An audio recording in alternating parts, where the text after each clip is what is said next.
All right, should be working. Hoping it's working. Double checking the audio really quick.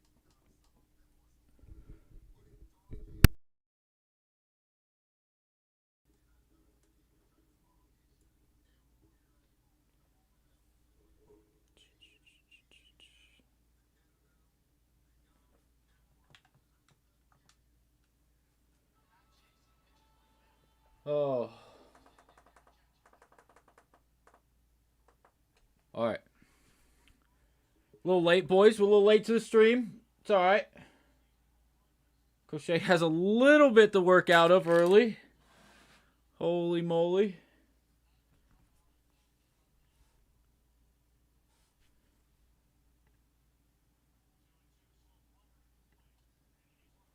He's going to get one on the ground.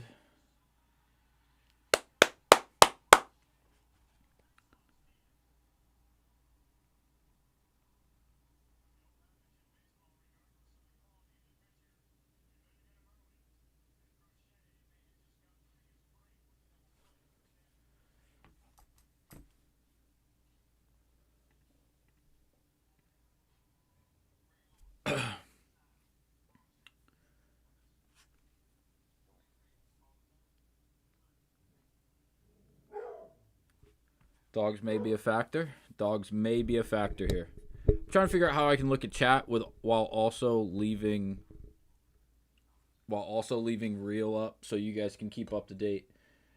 So just bear with me for a second. I have no idea if there's even a single person here.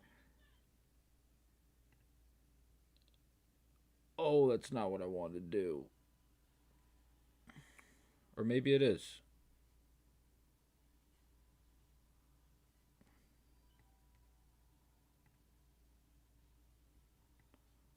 Okay, that kind of works.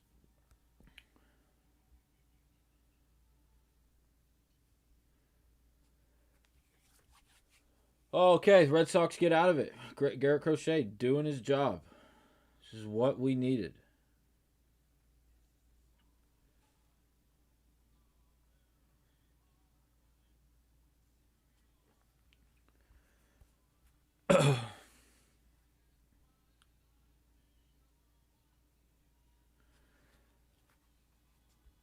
Best rivalry in sports. Absolute best rivalry in sports. All right. It looks good on the YouTube end, I guess.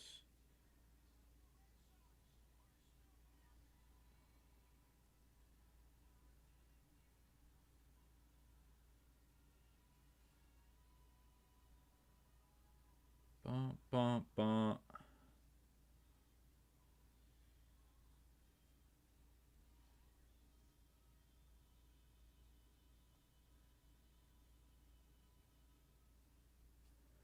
All right.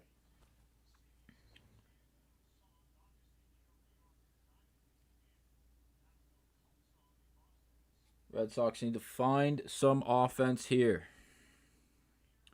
The real sports app, the what you guys are looking at and keeping up to date with, is faster than the stream I'm currently watching, and I'm using YouTube TV. So you guys are a second ahead. I'm not in full uni right now because I was been running around like a crazy person, but I'm gonna throw the jersey on because it seems like it's about time.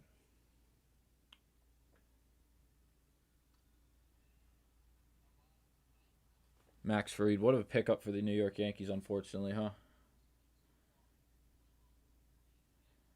Hell of a season up to this point. Absolutely phenomenal. This is gonna be a great series. I wish we got more than 3 games out of it.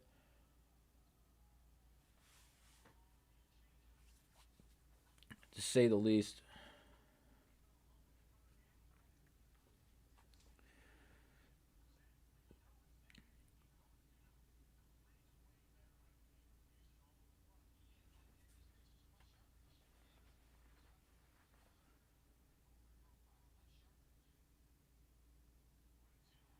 Yeah, Fried picking up a lot of swing and miss without having to throw a lot of actual pitches over the strike zone.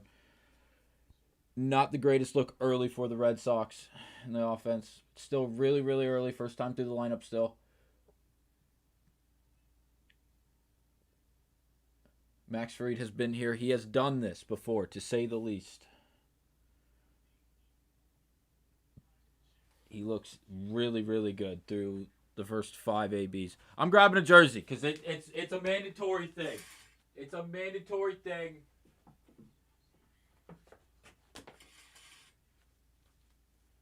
That's the little jersey. We're going... Get in uniform here. No other way around it. Have to be the next guy on the roster.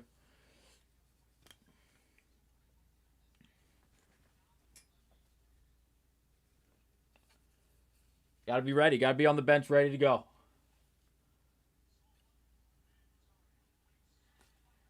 Eaton looking to hustle one out. Soft grounder to second.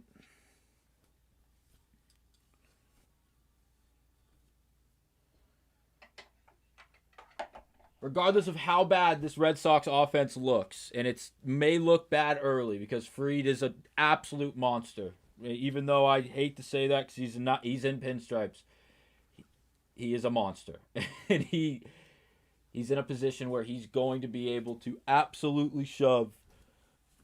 The Red Sox have been frequently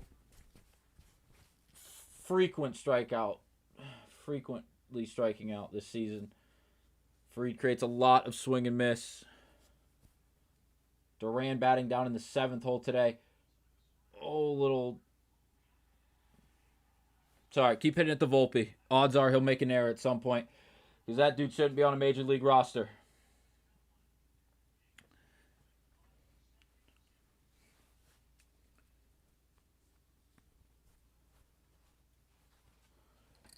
There we go. Here we go, ladies and gentlemen. Moving all around right now. Oh.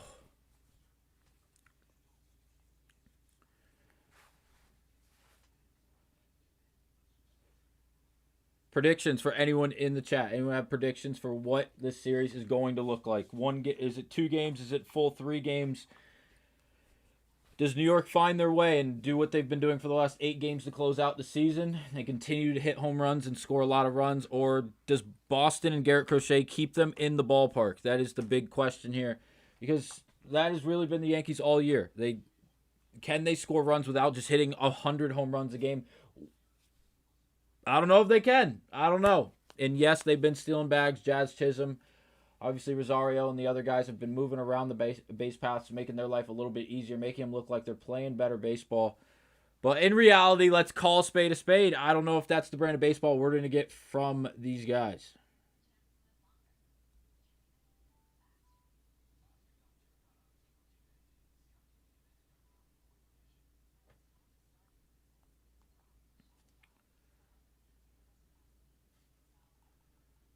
Hello? Yeah, all right, so the mic's picking it up. Making sure my mic's actually working. I'm not just talking to nobody right now.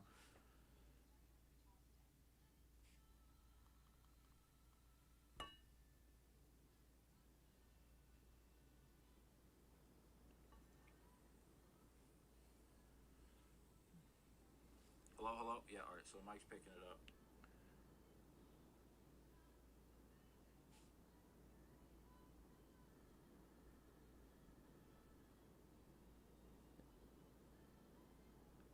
And it is absolutely coming down right now outside. Totally off topic, but a little weather update for you guys. It's absolutely pouring down here in South Florida. Just a little snap of the fingers and it's going. It's always fun. Hey, but at least we got playoff baseball. We got playoff baseball going on. This is why we're here. Dominguez getting the start for the Yanks. I'm just kidding. That is not Dominguez. That is Ahmed Rosario. I'm all over the place. I'm reading off my screen rather than the one that's farly faster.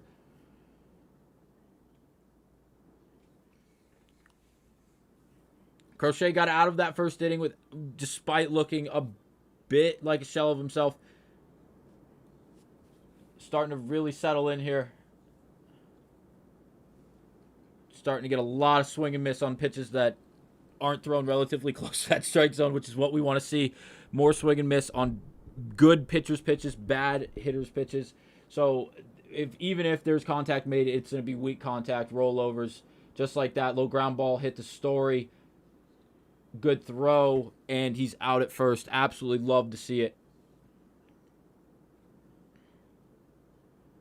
Let's go Yankees. Okay, sure. No, not really. Let's go Sox. Crochet for Cy Young. Not really. It's hard to deny that kid up in Detroit. 14 Ks for Scooble today. Absolutely monstrous. This series is going to be a lot of fun. This series is going to be a lot of fun. There's no way around it. Best rivalry in all of sports. It's hard to argue against it. Very close call there given to the Yankees. It's hard to believe that was a ball, but long game. Trent Grisham. This guy's just been doing it all year long for the Yankees. Providing a lot of pop. The average isn't outstanding, but the pop has been out just ridiculous for someone you didn't expect to get 30-plus bombs from.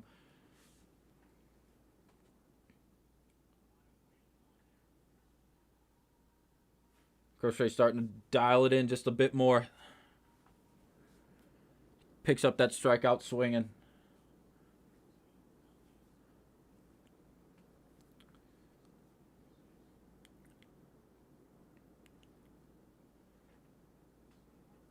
Again, drop predictions in the chat. Let me know, guys. What's your overall expectations for this series? It's only a 3-game series, unfortunately.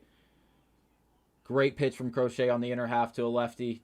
Lefty, 98-mile-per-hour sinker, down and in. Not a lot you're going to be able to do with that. Even if you start to swing early, catching up to it's going to be a problem. And then even barreling it's going to even be more of a difficult conversation because that ball is breaking down and into that lefty.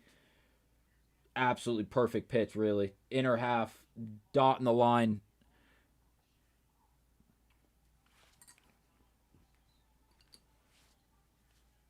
All right, here's the dude that's supposed to be the next guy in New York. Yeah, right.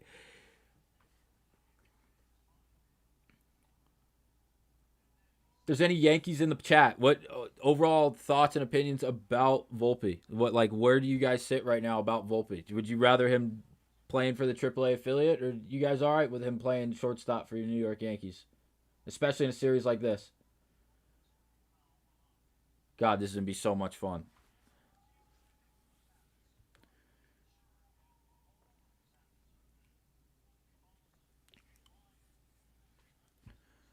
Crochet really attacking the strike zone here. 3 out of the 4 pitches thrown. 4 strikes already.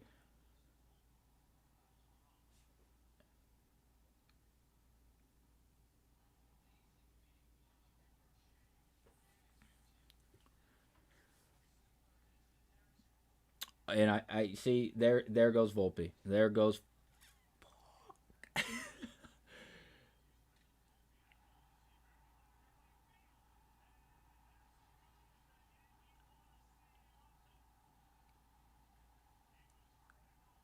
Out of all people, Volpe. Oh, Lord. Volpe goes to right field. 105.2 off the bat. 22-degree launch angle. 382 from home plate to right field. Using that right short porch. So you Yanks you guys like to complain about that short porch in right field in Fenway. Or even that left monster. I tell you what, you guys are playing at a, I won't say that actually, but it's not the biggest field in the world. I will say that. Good swing. He hit it very hard. You got a pitch to hit, and he capitalized on it, unfortunately. 1-0 Yanks. He hit it really hard. Absolutely barreled. Hit it to right field. He knew it the second he hit it. But once again, Yankees relying on the long ball to score any runs here. Let's see if they can actually move people around the base paths. Yes, with a 1-0 lead, you won't have to do that, but it's always good to have a little bit of insurance. You fail to get on base, you fail to move guys around. It's hard to believe you guys are going to be able to win this many games. But again, it all comes down to being able to outscore the team you're playing against. And with Fried on the mound, it's hard to believe one run will get it done, but still, it wouldn't be the most surprising thing, especially with the way Fried's been throwing the ball up to this point. Jam shot. Absolute jam shot to Wells, lefty again. Just an impossible task. The fact that they even stand in the box, credit to these guys. 98 in. Crochet gives up his first run in the postseason to an Anthony Volpe solo shot, which was absolutely tattooed. No way around it. Call it the way it is. It was a great swing. He absolutely barreled it, and the Yankees find themselves up 1-0 after 2 in New York. You're damn right. It had to be Volpes. I didn't say that, though. Just reading comments. Anthony, you're 100% right. It just had to be. It had to be the guy that it just felt like he couldn't do anything right all season for the Yankees, at least in the media stand of things. And he comes out there in his first debut in the postseason. He just absolutely belts one. In the live feed, if you guys aren't actually watching it, you're just going off the feed that you see here, it was absolutely barreled. Absolutely barreled. Good swing on his part. He put a good swing on it, but leave it to Crochet to bounce back in. We've seen him give up a lot of solo shots early in innings all season long to guys that we really wouldn't even expect to be able to jump on Crochet that way. Volpe added to that list once again, taking Crochet yard there.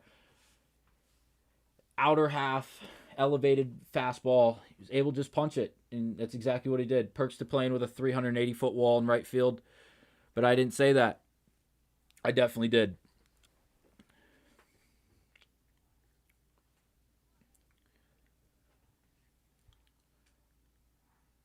It's going to be a lot of fun. This Red Sox offense playing without Roman, playing without Marcelo. Obviously, Christian Campbell hasn't been a part of this Red Sox team, at least on the MLB level of things, in a long time, unfortunately, despite showing some promise and getting the opening day start at second base for him. Bregman going out for as long as he did, coming back. Hasn't really found that groove since we saw him get hot in the middle stages of that season where it felt like he was on path to make a run in an MVP possible conversation. Did fall off just a little bit, and the offensive production did go down greatly. But the thing that did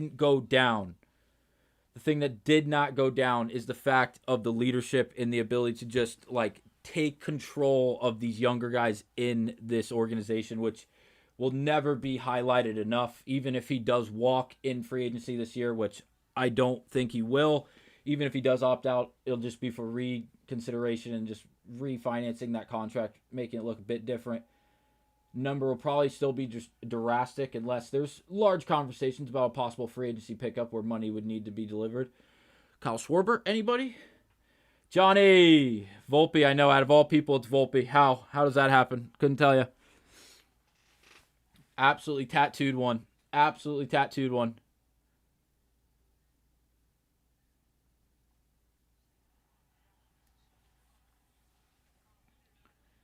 Johnny, I read your text. I literally can't I can't move anything on my computer, on my Mac, or on my phone right now because I'm watching chat and trying to stream. If I move the stream, it takes away the real app, so I can't do much right now. If you want to drop something small in there and drop that link, I would greatly appreciate you. That would be the coolest thing you've ever done for me. You've done a lot of cool things for me. I would appreciate that. Energy's probably going to pick up here, and if things turn sideways here for the Red Sox, I promise you it may be a bit drastic. I won't lie to you guys. I will not lie to you guys. I may spike a chair, may lose the chair I'm currently sitting in. Real deal stuff here. Oh, may start the standing early. May not. I can't talk. I'm so anxious about this game. Might not wait till the 6th or 7th inning to stand up and hope the rally starts. Aaron Judge playing right field. This is fun. This is a lot of fun. It's far from over. 1-0 is not enough. This Red Sox offense is potent despite having a lack of weapons available, specifically a 21-year-old Roman Anthony.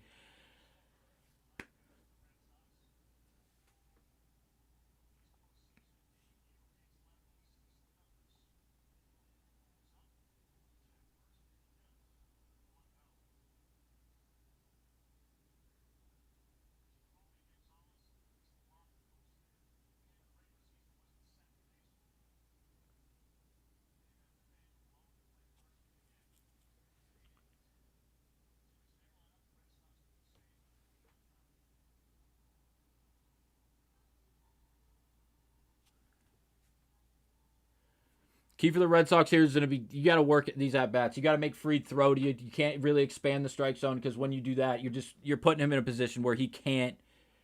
It's going to be so unlikely for him to not be successful, because he's just going to be able to just, the ability to throw that changeup that's up to 90 miles per hour that simply falls off the face of the earth, as well as that curveball that is just absolutely absurd. It's going to be really hard to be able to manufacture any runs, let alone hits, if you're just expanding strike zones like that. Sogard absolutely turns on one, but it's going to be foul. And again, the YouTube TV that I'm currently watching off stream, which I cannot reproduce on stream without being just absolutely ripped apart copyright-wise, is a second behind the real app. So you guys are seeing it before I am seeing it, unless I'm looking at my actual screen here and going off of that.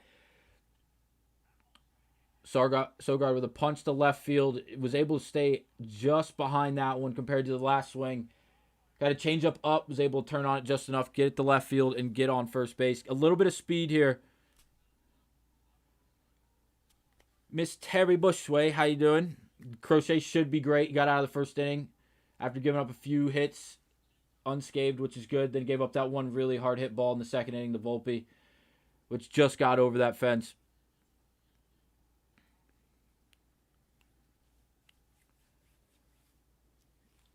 Taking advantage of those pitches, though, is going to be huge for the Red Sox. Getting that elevated changeup, you got to take advantage. Ref Snyder just looked at an absolute meatball, middle, belt high. Someone who absolutely is prolific against left-handed pitching. You got to look for him to really be aggressive in some of these spots.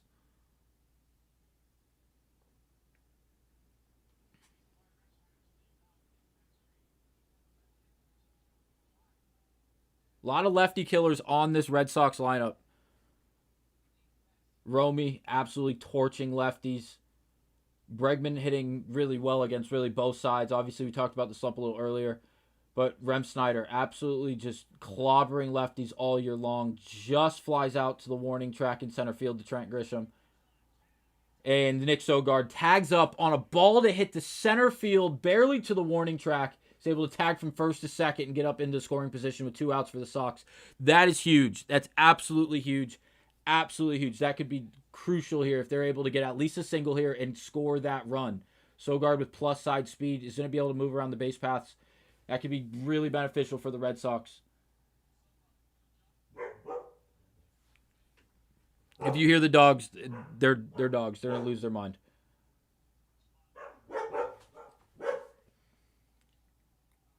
Story, arguably the best Red Sox all year long from game 1 to 162. Now in the box. Runner in scoring position with 2 outs. A lot of opportunities here.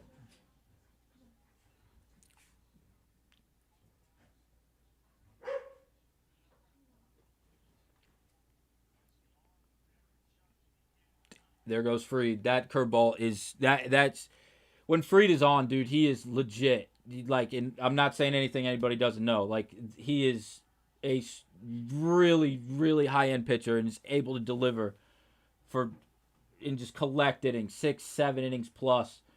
He's a joy to watch. Unfortunately, he's just in the ugliest jersey in baseball. Sucks to see.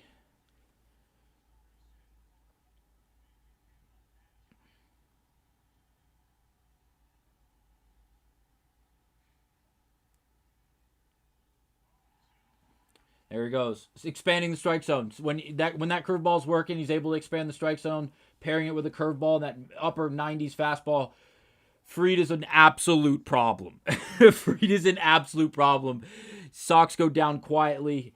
No runs across the board. They do get a hit that results in him getting in the scoring position. But again, no runs scored for the Sox in that inning. Far from over. Again, I'm going to say that until it's over. But it is 1-0 early for the Yanks.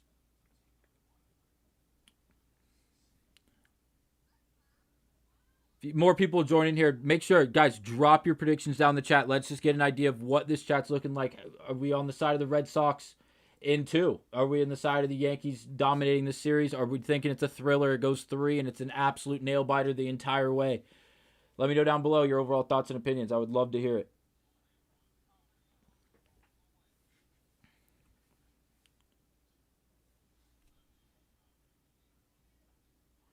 Story may be good for a hit. I know that those books are probably lopsided on the sports books in that case are lopsided for Story, as he's been arguably the best hitter for the Red Sox this season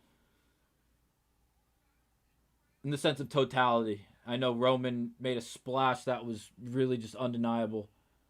Kid would have got more opportunity, would have stayed healthy. It seems like he would have been able to make a run at the Rookie of the Year. Gave Nick Kurtz a little run for his money, but when Nick Kurtz gets to play 117 games, it's really hard to be able to compete with that guy. This would be good for a long, long time, but good thing for Boston. So is Roman, and he's taken care of in this Red Sox organization. Thank God. Breslow, I know he got a lot of flack, and everyone was jumping all over him for the moves he made and the lack of moves that he made, but some of them worked. And when I say some of them, the vast majority of them worked out very, very well for this Red Sox team. Mike, let's go Sox. Crochet day, absolute crochet day. Got out of the first after giving up a pair of singles. He's able to get out of it without giving up a run. Gave up that solo shot to Volpe. Out of all people, it's Volpe. It's ridiculous.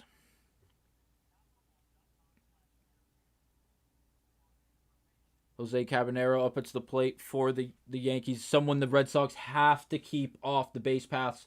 Led the AL in stolen bases this season very, very quietly. Yes, he went from the Rays to the Yankees. And I feel like if he's on the Yankees all year long, not only can your volume go up? Yeah.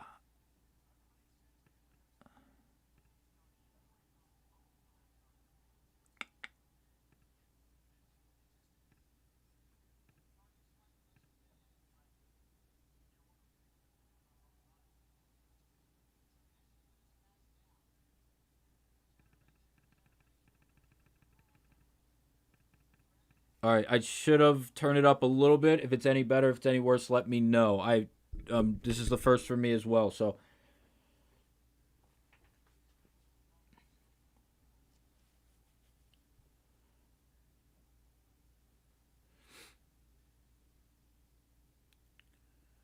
Crochet getting out early ahead of Jose here.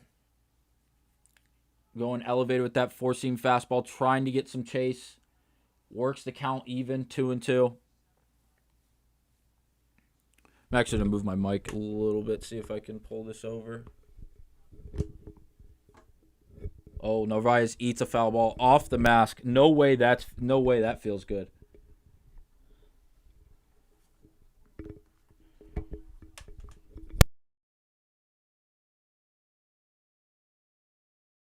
Ladies and fellas, ladies and gentlemen. Here we go. All right, this should work.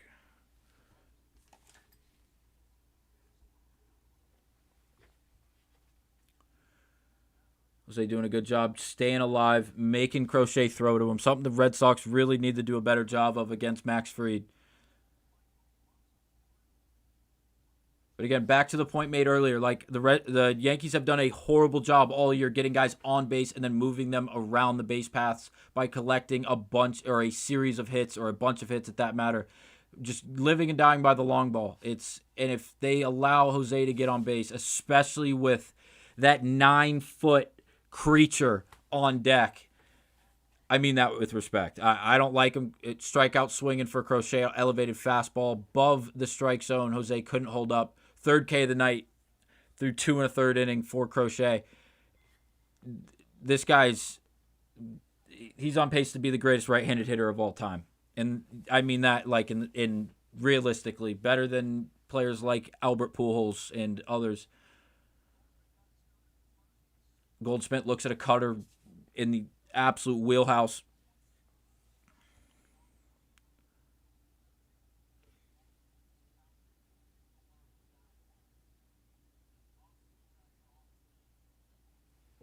Favorite Red Sox Yankees rivalry moment? Oh God, which one do you choose? Oh, that's good. Reel is so fast. I know, Johnny. It just never. I don't understand how they do it. Like they know what happens and they just put it in before it actually does. I really, it's amazing. I don't know how they do it. Favorite rivalry moment between these two teams. Oh, there's so many good ones. I'm gonna go back to when Pedro through, and I'm gonna look like a casual here because I'm not gonna remember his name because I'm not going to remember it. When Pedro threw, was it Buck? Was it Buck? Was there? When he threw the Yankee manager to the ground, despite him being like an 85-year-old man, that was the greatest moment of all time. They need to bring that back to baseball. Let there be a little bit of chippiness. Let there be a little bit of combativeness. Obviously, don't throw it at anyone's head. It's not what I'm saying. But let there be a rivalry. Let there be chippiness. Let there be a little bit of emotion. And again, like, just be authentic in doing it. I think that is one of the greatest moments in baseball history, let alone this rivalry history. The clearing of benches in any of the games that we've seen. Gilly! Appreciate you showing up. Oh, swinging strike on a drop third strike. Got him at first base. So sick. Crochet's starting to roll a little bit. 4 Ks through 2 2/3 up to this point. Yeah, Mike, listen, that is hard to really compete against. That is one of the greatest moments in like the history of the Red Sox. Yeah, all right, Johnny. Yeah, I get it. Yeah, I understand. You're a Yankee fan. Remember, Alex Rodriguez put on a Red Sox jersey that one time for MLB Network. That did happen. But this is the matchup we all want to see. We know how it's gone all season long. We know how this has gone all season long between these two. An elite matchup. Arguably the greatest right-handed hitter. Well, no, the greatest right-handed hitter living right now. Unequivocally, there's no conversation. And making the effort to be the greatest right-handed hitter in the history of baseball is in arguably, if not the Cy Young, 1B to Tarek Skubal this year in the American League.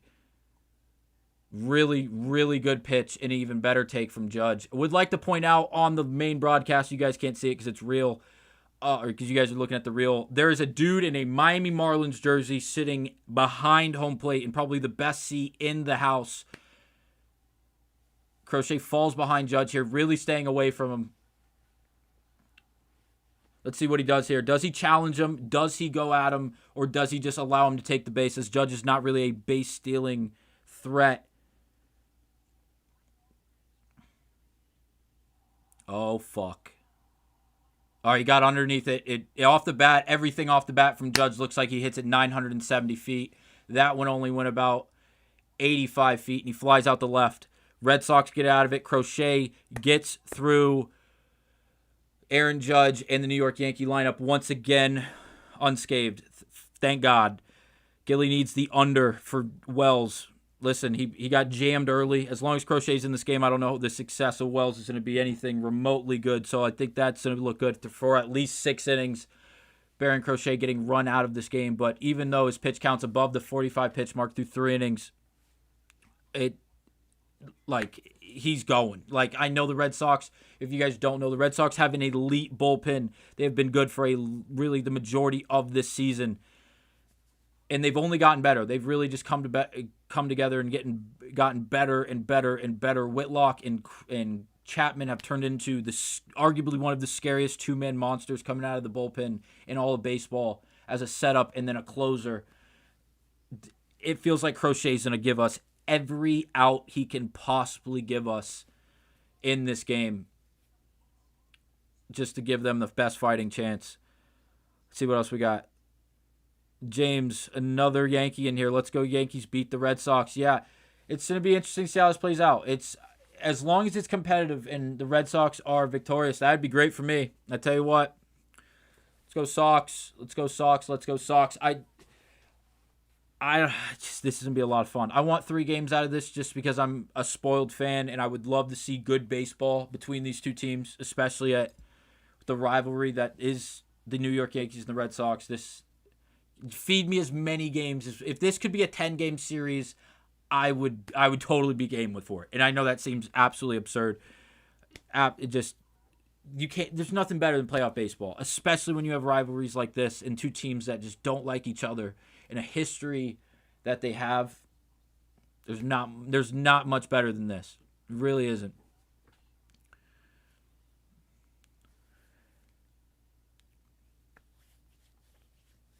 Bregman coming up to bat. Already down 0-1 in the count to Fried. Another pitch below the zone. This one called a strike rather than Bregman expanding the strike zone. ESPN bet as Red Sox at plus 200 going into the fourth, down 1-0, as the Yankees are minus 280 to win this game outright. A lot of faith in the starting pitching on both sides. Not only in the fan bases, but the sports books.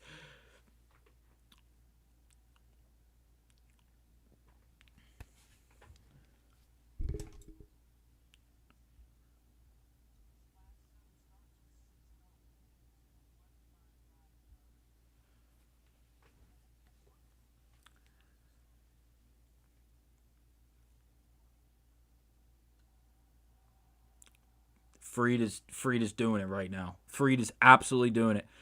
Question of the day, how many Yankees fans root Red Sox when the season is over? All of them. All of them, Mike. Every single one of them. Every single one of these little Joneses in the stadium they just showed, every single one of them. Even the dude in the Miami Marlins jersey sitting behind home plate. I'm convinced him and the buddy sitting next to him have no idea where they are. I'm going to be honest with you guys. Is that crazy to say? This guy's in a Miami Marlins jersey. The dude next to him in a black tee and orange goggles. He looks like Willy Wonka. Bregman needs to start off with a hit. Yeah, Bregman needs to start off with an 800-foot moonshot. He's going to swing over top a disgusting changeup that did catch a lot of the strike zone. We need Bregman to settle in, and we need to settle him to settle in relatively quickly.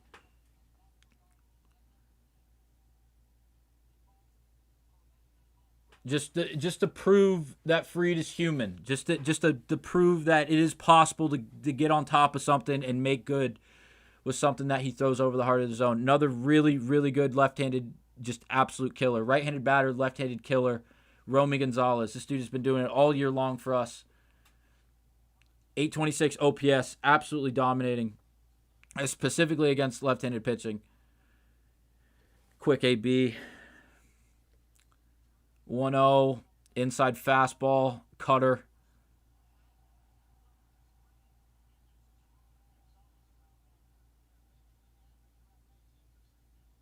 You know, I will point out something that has to be addressed, because the Yankees, despite being just being Yankees outside of that, they did go on a streak to close out that season. They did win, 8 in a row, 9 in a row. They ended up having a much better record in the sense of, 3 or 4 games I think they beat the Red Sox by in the sense of overall record to close out the season. And that gave them this home field advantage in this 3-game series, which is going to be massive.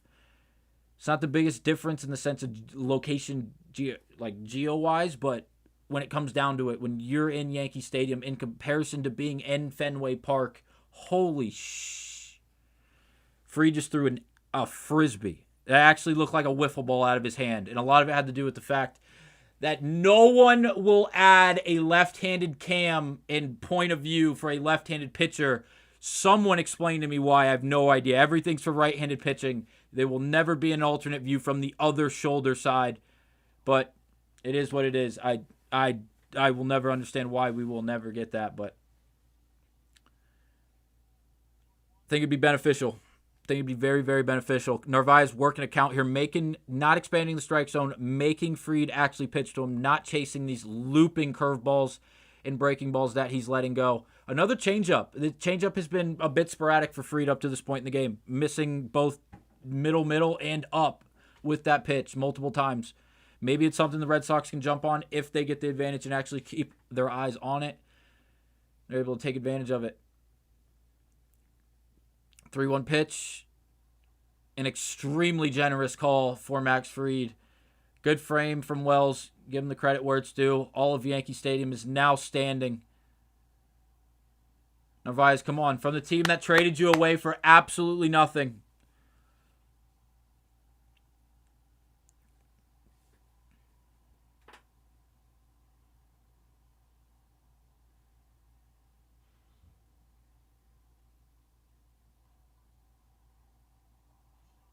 I tell you what, Austin Wells is trying his ass off the frame right now.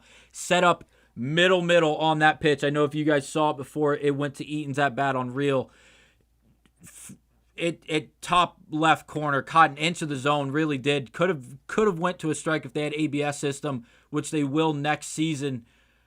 Well set up, literally dead center, belt high for that fastball. Fried looks like he's just missing with locations. Might have something to do with the mound. Neither pitcher has really stumbled or really caught their footing there, but they've all made it an example to make sure their footing is good post pitch, whether it did deliver in the correct spot or not. Reel has not updated yet. I will tell you that it is now 0-2 to Eaton. This should update. I don't know why it is not yet. If it doesn't update here relatively soon, I will refresh. Oh, here we go. Never mind. We're back. 0-2 count for Nate Eaton. You guys are looking at 1-2 count, so you guys are a second ahead. 1-2 count for Eaton here after missing down and away to a right-handed batter for Max Fried.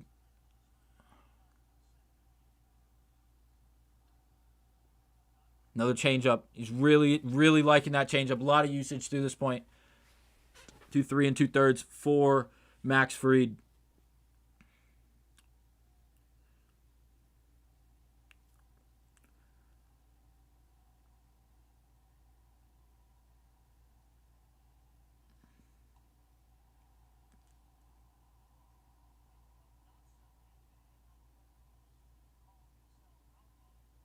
Check swing, and there was not even a peel to first.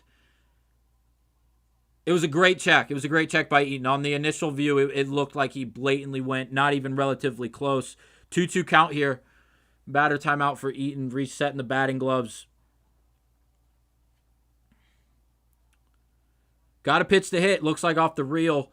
Got an absolute pitch to hit and does not going to score a run. Did not hit one over the fence, but it looks like he's definitely going to get on base. How many bases? Inside out fastball. Blooper down the right field line. That's going to move him to third. Possibly second and third here. Don't know if they're going to trust the arm strength to Judge. They are.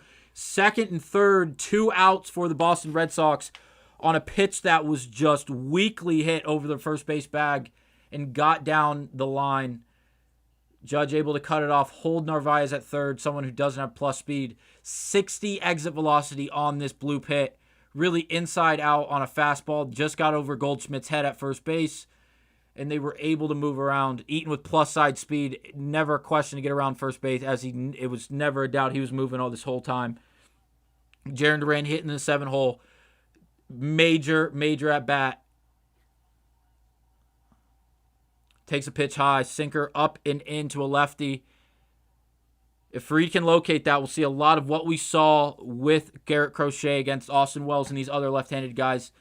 Just the ability to paint that lefty inside pitch that's already breaking down and into these left-handed hitters, making their life damn near impossible.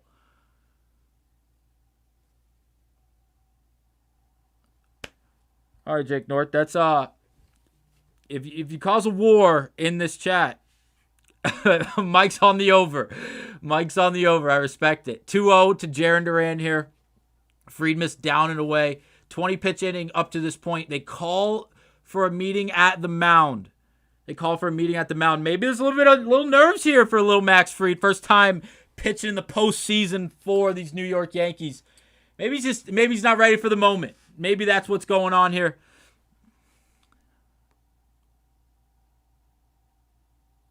Andrew the GOAT.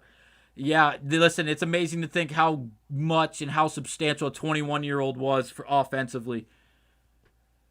But hey, the ability to get on base, the ability to get around these base paths, they're doing a better job than the New York Yankees have up to this point. Duran hitting with .313 with runners in scoring position with 4 home runs and 63 ribbies. See if he can do a little bit more damage here. Takes the third consecutive ball. 3-0 count. Fried 58 pitches in through 4 2/3. Sox doing a good job not being overly aggressive here.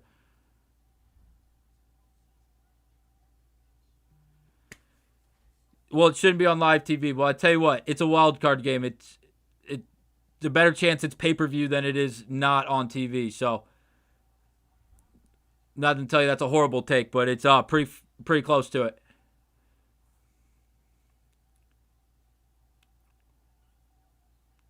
Three-one count for Duran here. He's not taking the bat off his shoulder yet. Okay, Fried working back into this. Really, really good job working back into this count. Duran being very, very hesitant in the sense of what he's going to swing at. Cutter started in on the hands, broke back over the plate. Great pitch by Fried. Duran's really a bit of an X factor here. A lot of the time it's Bregman, a lot of the time it's Story, because when the offense production is there from those guys, there is great results. But Fried got him. Sweeper way above the strike zone. Wouldn't have been a strike.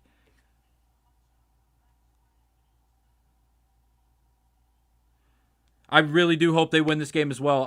Jarren Duran didn't swing at a single pitch that entire AB until that final strike to get the Yankees out of the inning. Would have been ball 4. He's just trying to do a lot of damage. Duran, if Duran just can touch the baseball, man. 2 outs and getting things going. Been really nice if we could do something before getting that 2-out mark. It's 2 innings now where the Red Sox have decided to actually get something going in the inning, and there's already 2 outs in the game, making it really, really hard to even move guys over. Like when you're at second and third, you can't put the ball in the air and still score to tie the game. There were 2 outs because the pop flies, getting them out of the inning. If you're able to do it with 1 out or no outs, you're able to move these guys over on sac flies, and it's just so much more beneficial. Jeffrey, let's go Sox. Let's go Sox, man. Let's go Sox. It's far from over. Listen, I know the Red Sox offense has looked abysmal, and I know I won't sugarcoat it, despite having that bias. But they do have the ability to go out there, and they do have the chance to really suppress this New York Yankees offense because of the lack of abilities they have outside of hitting the long ball and living and dying by it. Sorry, boys, I have to reload on a Zimbabwe 3000 here. I had to duck off the screen there.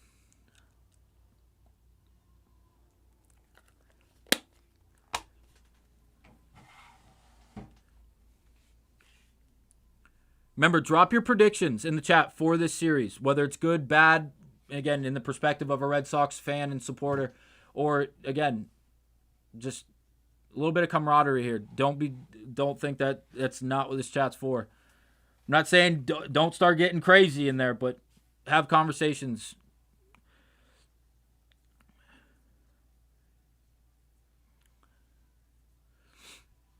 We already have an out in this game, and I'm still looking at jewelry commercials on TV. So we got 1 out, ground out to second on 1 pitch to Bellinger from Crochet. Getting the job done here, keeping things moving. Wait, why is it not updating? Oh, here we go. Okay, I was behind. All right, here we go. My stream was behind. So Bellinger grounds out on 1 pitch. Crochet, what we need to see, because we need him to collect more innings. If he's working in 3, 4, 5 pitch at-bats, every at-bat, every time he has to face someone in this potent New York Yankees offense, terrifying. And here comes the dude that gives me legitimate nightmares. Aaron Judge. Giancarlo Stanton. This guy's built like a brick shithouse. Absolutely terrifying individual.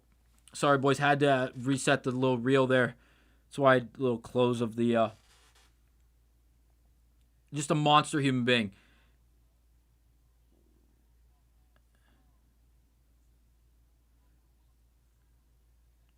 Two count to Stanton. If I'm Crochet, or if I'm any form of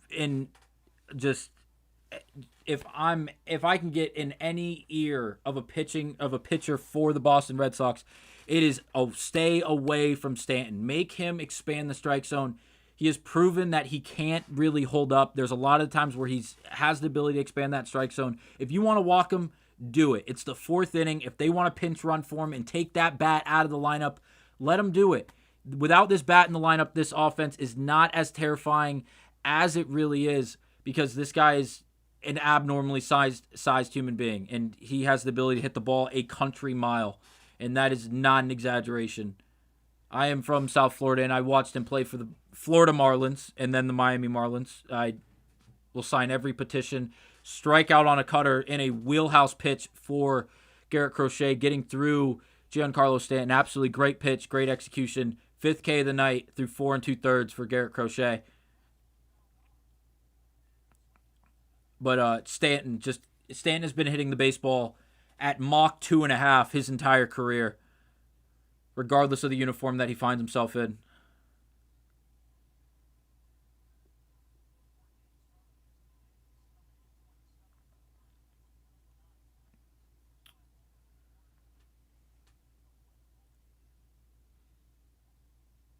Great pitch. Rosario, another guy you want to keep off the base paths if you're the Red Sox.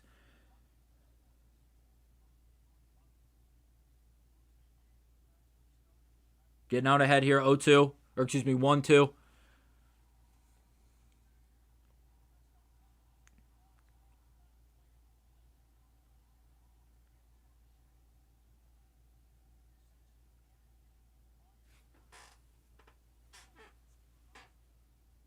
Ooh. Just brushing off the fingers there from Crochet, going up and into that right-handed batter.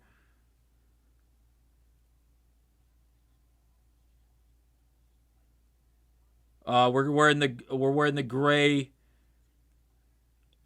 pop-up foul from for Ahmed Rosario. Gray tops and bottoms for the Boston Red Sox here. God-awful pinstripes for the Yankees. Probably won't see the Fenway greens in this series, unfortunately. Even though I wish we could wear them every single game that we play at this point, because the wild success that the Red Sox find wearing those jerseys, including a league record, 5 walk-offs in those jerseys? Just absolutely just phenomenal stuff. 7th pitch of the AB here for Garrett Crochet against Ahmed Rosario. Really need a punch out here, some form of out. Roll over the second. Story gets him at first, keeping speed off the base paths. 1-2-3 inning once again for Garrett Crochet. And that's the end of 4 innings. 3-3 in the sense of hits. 1 run for the Yankees, 0 for the Red Sox. No errors on either side. 6 walk-offs, not 5. Yep, you're right, Mike. Just absolutely stellar stuff. Like, every time they put those jerseys on, it is just must-watch baseball. Whether it's Game 5 of Game 162 or if it's Game 160 of 162. It's like a superpower. They put that jersey on and things just get better. Red Sox really need to get something going here. They got Narvez due up in this inning, followed by Sogard. Last guys to really get it going in that last inning, where they were able to get second and third with 2 outs. Working through the second look of this lineup, the third look of this lineup. The Red Sox should be able to find some success here against Max Fried. Again, trying not to expand the strike zone. That curveball is working for Max Fried. That changeup is volatile. If they can find that changeup and be able to locate it on one of those locations where he misses, we could really see some damage done for this Red Sox team against Max Fried.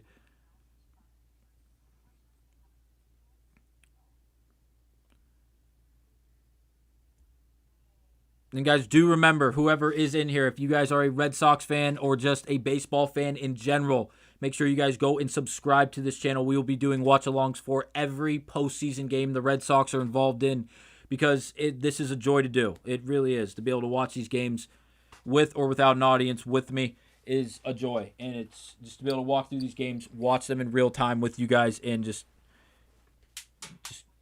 oh.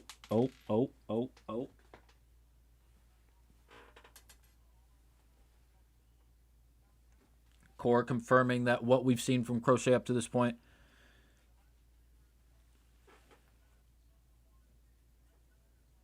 Hey, just quick side point before this inning gets going. How about the Mets? How about the New York Mets just not finding the playoffs, huh? Must suck to be a Mets fan, huh? $20 billion in spending, and you lose Pete Alonso and don't make the playoffs. Hey, it must be hard. It must be hard.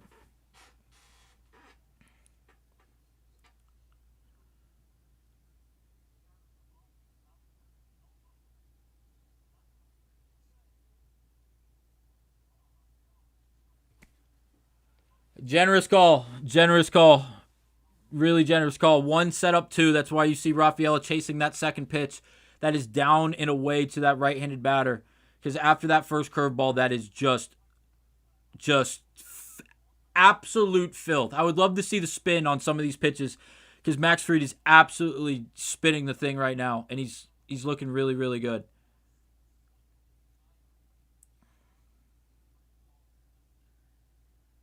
My reel was not updated when I told you guys that we had Narvez and Sogard due up. I'm not sure why.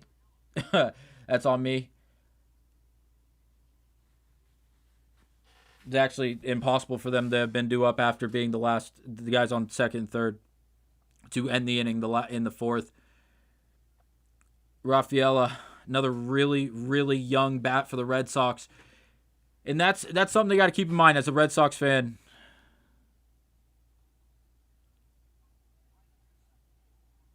Rafeala rolls out to second base, out at first.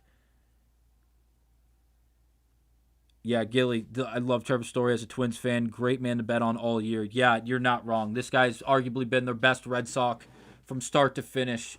Most consistent. Stole 30 bases before being caught. Hitting for home runs, hitting for power, hitting for average.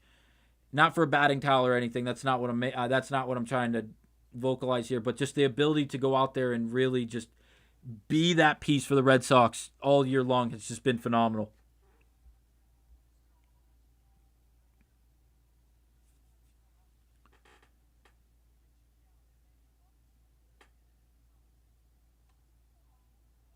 Fried is absolutely shoving right now.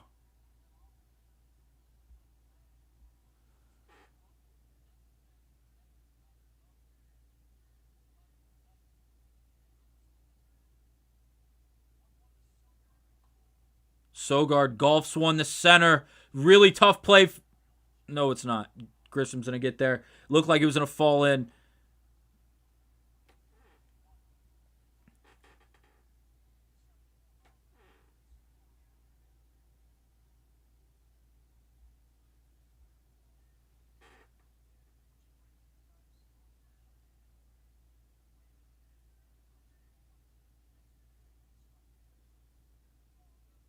Yeah, Fried has just been absolutely lights out today.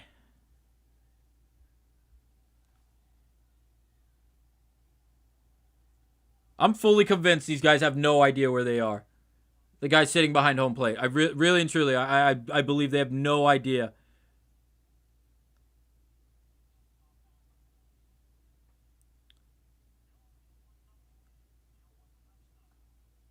Good take, Ref Snyder. Looking at the changeup down.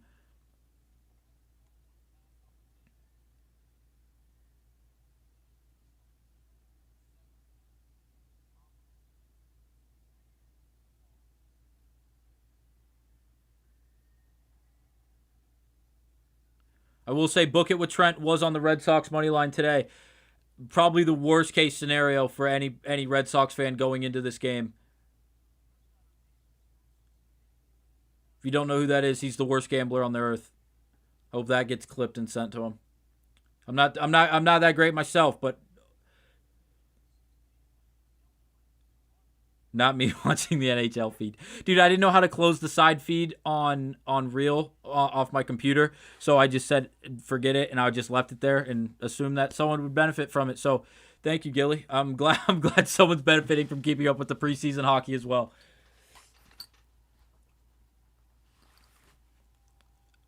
Everyone's standing in New York right now for this 2-2 pitch. Fried throwing his 73rd pitch. Taken for a ball. 3-2 count. Reel, obviously the quickest app of all time. How do you see the bullpen matchup playing out tonight? Which side has the edge? Good question. I'm going to lean in favor of the Red Sox. I don't have much faith in the Yankees bullpen, despite going out and signing Duvall, Bednard. Like, these guys just my biggest memory since those acquisitions was literally the first day where they all came into the game and got absolutely flatlined. Michael, what's going on? Welcome in. Drop any ideas of how you feel this game's going to go. Are you on Yankees? Are you on Red Sox? How you feeling? You a fan of either of them? Leaning either way in this game? Do really like the Red Sox bullpen. I think they have not only built in the sense of going out and acquiring these guys, going out and getting Aroldis Chapman last offseason and putting things together and giving him the keys despite being 38 years of age. The dude's a flamethrower, and he has done nothing but absolutely dominate. He should be in the conversation for Cy Young. I don't think he should win it because it's either Crochet or Skubal. It will probably be Skubal. And when I say probably, I mean there's a 98% chance it's Skubal.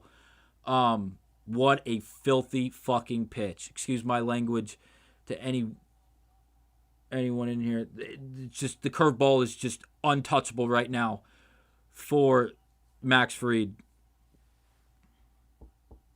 Biggest out right here for the Yankees if they're able to get it, because of it being Trevor Story and the bat that he has maintained up to this point in the year.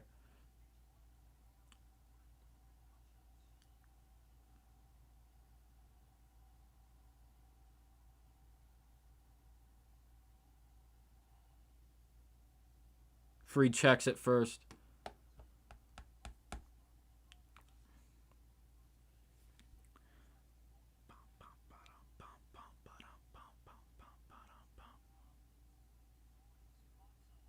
Story, we need you. I know Real already has its verdict here for this at-bat, but I would love to see how it actually plays out in real time. He got a curveball he had no business hitting. Volpe, he thought he was Derek Jeter. He thought he was Derek Jeter. He went rolling to his right, tried to gather, jump throw, back to first base, bobbled it on the handle. No throw made. Listen, he's not Derek. He ain't Jeter. He is not the captain. I tell you what, hope is not a plan, ladies and gentlemen. And you can hope as much as you want, but it ain't going to make anything happen. Story gets a hit there. I wonder if that will go down as a error or if it will go as a single. On Real, it's listed as a single, which is good to see. Huge AB for the Boston Red Sox, first and second, once again with 2 outs, failing to get on the base paths before getting these 2 outs and getting something going. But now they have their guy and Alex Bregman up to the plate. Check swings on the first pitch thrown up and in to a righty. It is checked out, foul. Fuck.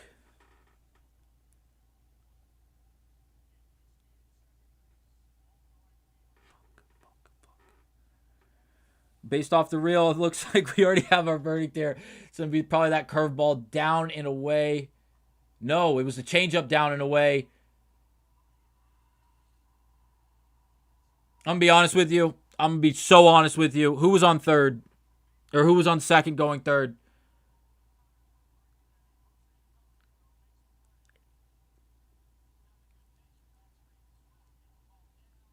Oh, Rev Snyder. Rev Snyder should have leveled. He should have leveled him. He should have just full on Ray Lewis turned him inside out and just started the brawl right there. Just switch the momentum. Get something going.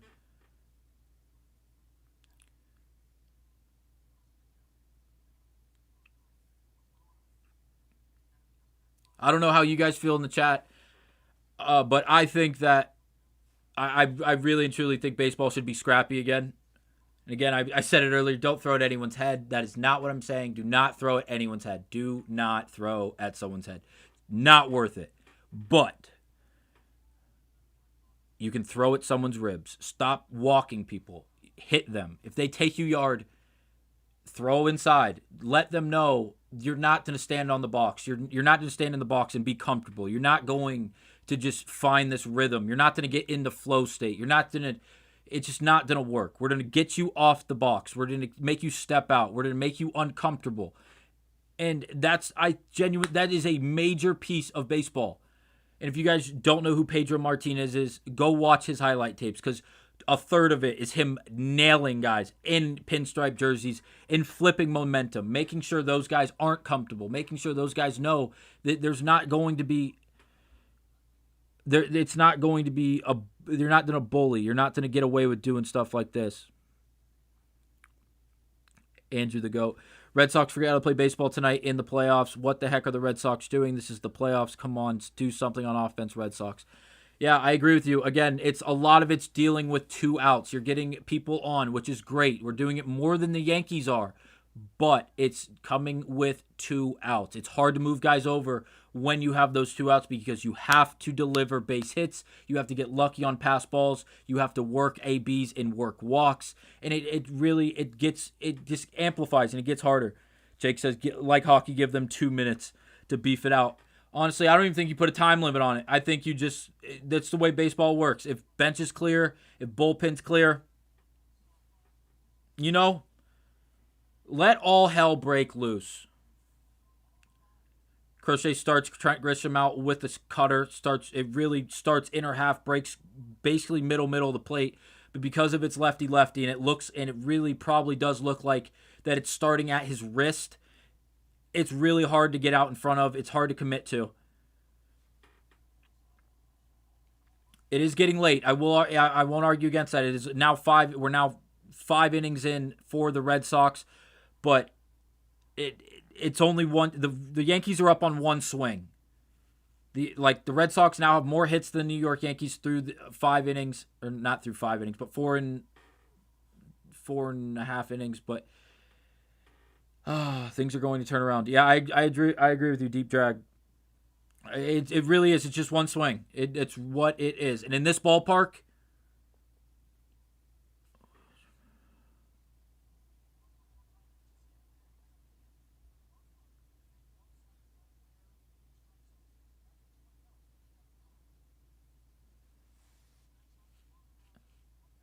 they have the chance. They have a real chance to get things going here. They really, really, really do. And I'm not just being optimistic here. Who's your favorite player to call plays for and why? I'll be honest with you, this is my first time doing any type of live stream covering the game and doing some type of broadcast for the game. I do love doing this. It's a lot of fun. That's why we are going to do it every time the Red Sox have a game. This whole Red Sox team is a joy to call. It really is. If Roman was here, if Marcelo was active, it would be drastically different because those guys are it's need runs. Yeah, 100% need runs. They're a lot of fun to watch. Everyone on this team, I will say, is a lot of fun to watch. Jarren Duran is up there because of he is so fast, and his ability and his knowledge running the base paths is like no one I've seen in the league this year. Just rounding first base, like he's on the grass rounding first, giving him the best ability to get to second base, even on pitches and on balls hit that he has no remote chance to be able to do that on. So Jarren Duran would probably be my answer. If Roman or Marcelo were active, they're not right now. They're down in Fort Myers, down by me actually. I'm from South Florida. They're just north of me right now, and they are rehabbing. Hopefully the Red Sox can advance to the ALCS or even the ALDS to face the New York Yankees, the Toronto Blue Jays in the ALDS Division Series. It'd be a lot of fun to see that. Possibly Roman returning for the ALCS if they expedite it. If we see something just absolutely glorious, which would be an answered prayer, he could return for the ALDS. But again, I am totally being optimistic here, and we don't know that to be entirely true. So do not take that to the bank. Volpe just fouled a ball off that ended between his feet. Little stinger, walking it off now. Thank you, Terry, for the subscription. We do appreciate it. Best way to stay up to date with us and any of the content covering the Boston Red Sox is by subscribing to us.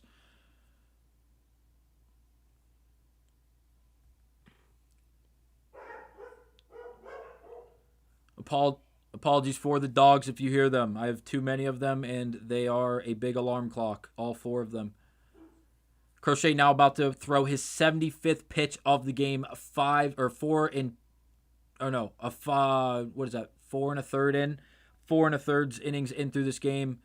Tried to jam Volpe, went inside with the fastball. Looks like he's going more inner half here to Volpe. If you guys look before that actual page goes away, because he did catch the strikeout swinging there against Volpe. Attacking him on the inner half of the plate after giving up that solo shot on the outside half of the plate in that first AB against Volpe. got him on an absolutely disgusting pitch, down and in, cutter, 7th K of the night. Volpe's pissed because he doesn't know what he just saw, even though he swung at it. Hey, that's your golden boy, New York. Gross. He was a full 3 seconds late. Someone from Las Vegas, Nevada is calling me. I can't answer that. I'm sorry.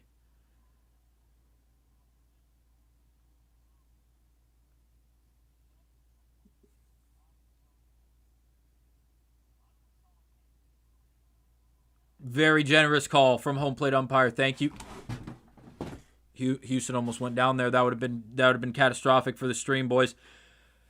0-2 here. Oh my God, there goes the mic. I don't know what's going on, but everything's deciding to just collapse here.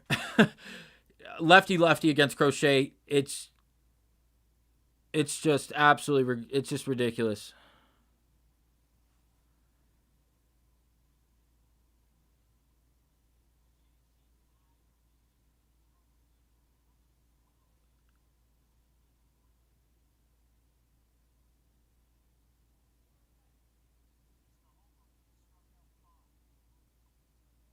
Since the home run, Crochet has struck out 5 hitters, 4.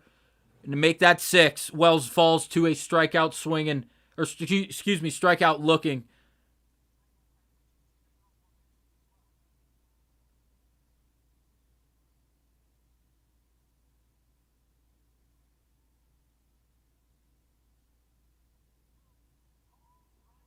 Frame was great. Pitch was actually great. I know Yankees fans are not happy, but they're not happy about anything.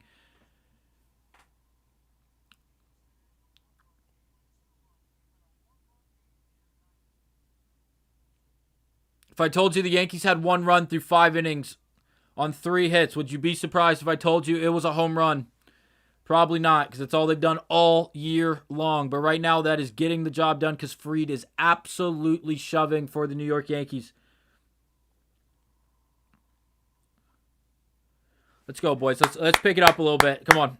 It's a big inning for the Boston Red Sox. They have a chance here to really do something. Get the ball rolling. Get things going. Get some offense going. And let's do it without getting the 2 outs.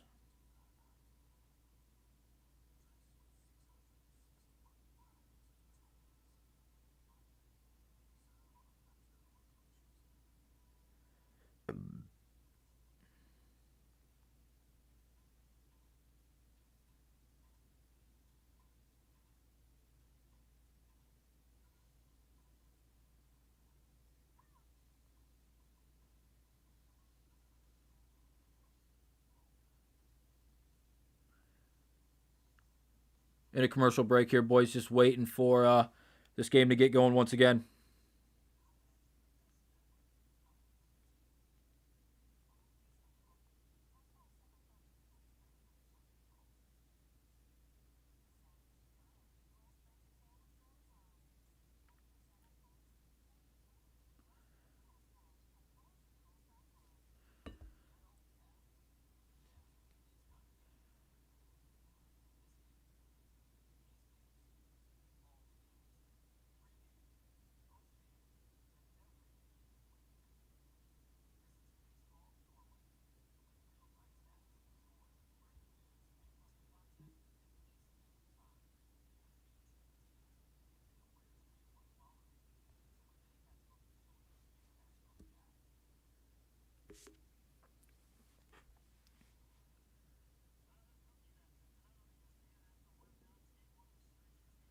Got Reds, Dodgers following this game.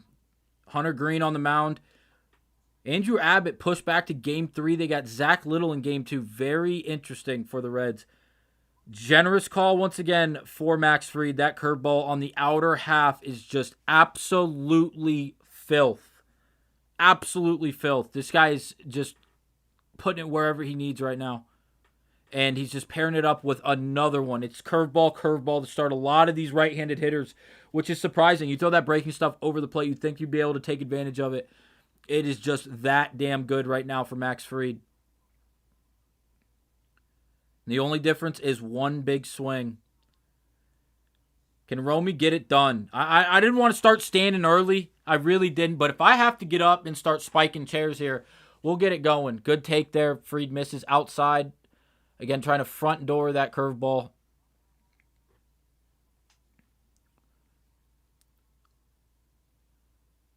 Really working the count, making Fried throw him strikes. The first two were very competitive pitches. The first one a bit generous, but he did catch some of that plate. Romy doing a good job making Fried throw him competitive pitches. He goes down swinging.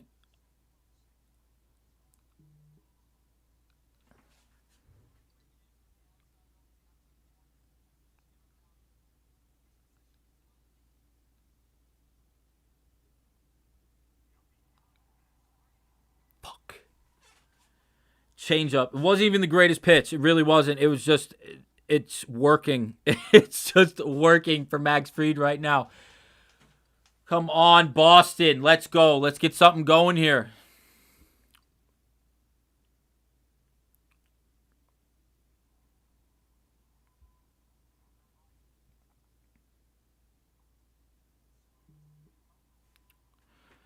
Yeah, I tell you what, Fried is if there was any doubts if Fried was that guy,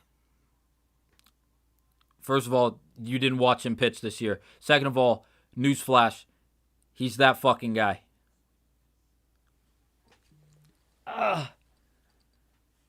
Sorry, boys. I haven't sat on my ass this long in 3 weeks.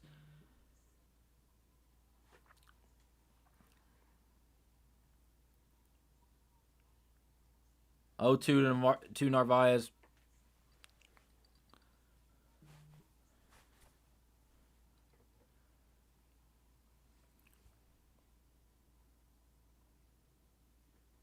Okay, Narvaez working this count here, working it back to even 2-2.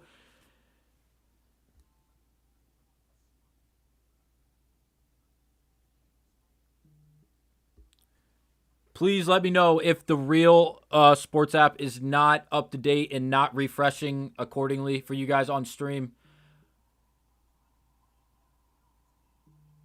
Yankee fans are crying because they didn't get the greatest frame of all time from Wells, who's trying his ass off right now.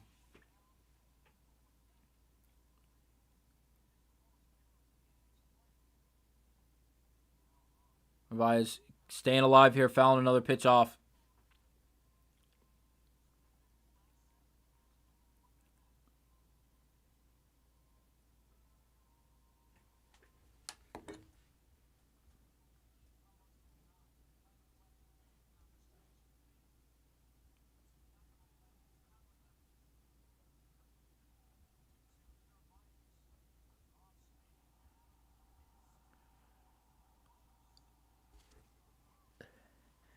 Yankee Stadium's losing their mind.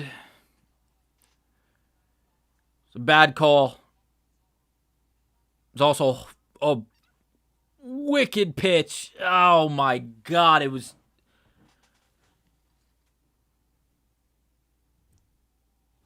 Narvaez fights another one off. Eight pitch of the at bat coming here for Narvaez and Max Fried.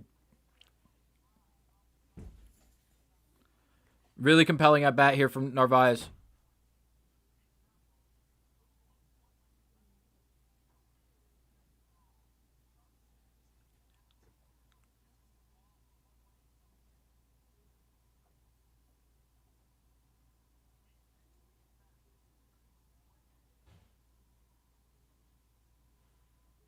Come on, Narvi.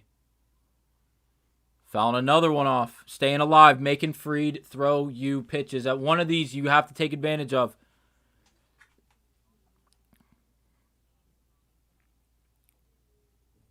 Remember, Boston got Narvaez in a trade for cash considerations early this season for Narvaez. Ended up being the starting catcher for the majority of the year, taking Connor Wong's spot. Couldn't have worked out better for the Boston Red Sox. Narvaez works another walk in a great at-bat. 10-pitch at-bat, 9-pitch at-bat. Absolutely phenomenal stuff from Carlos Narvaez. Not looking like a rookie.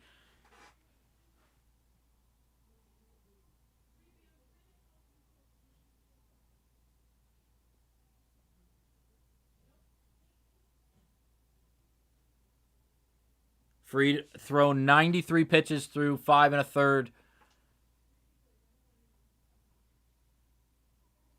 Damn good pitch from Fried to start this at bat.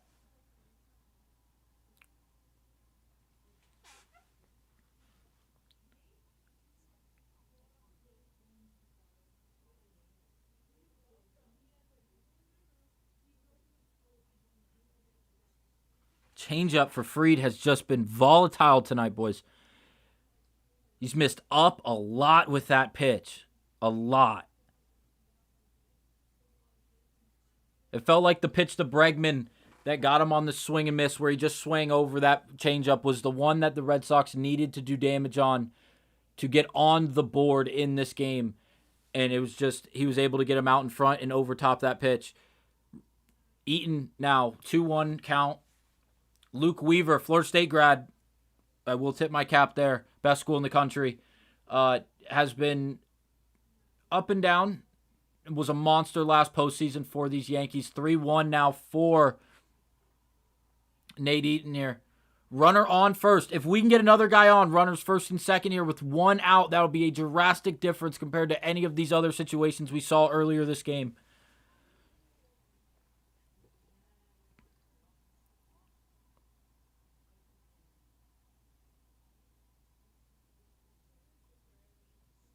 Eaton chase ball 4. Pokes it foul to the right-hand side. Come on.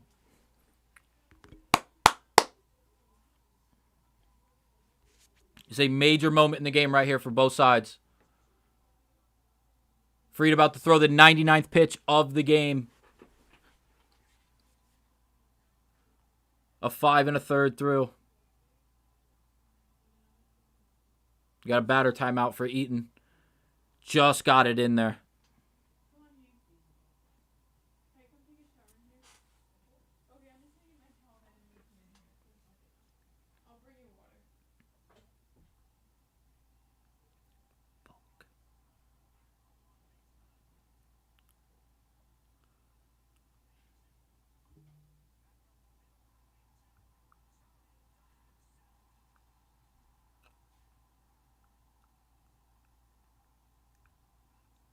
Fried gets the weakly hit ball up the middle to the second baseman.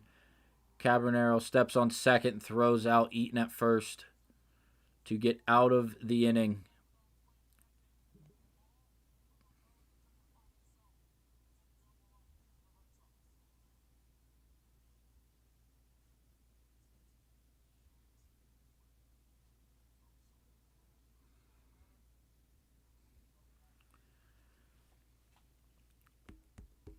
Red Sox really got to get something going here.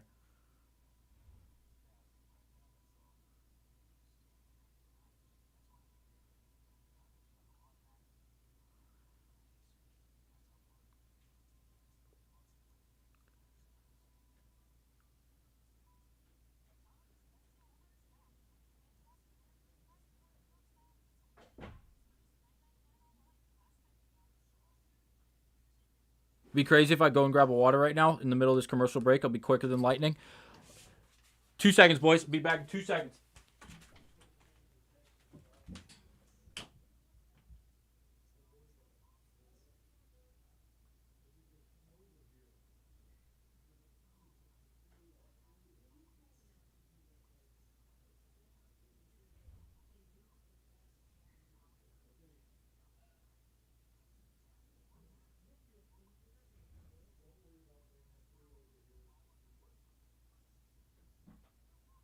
I sent you? Huh? You see the link I sent you?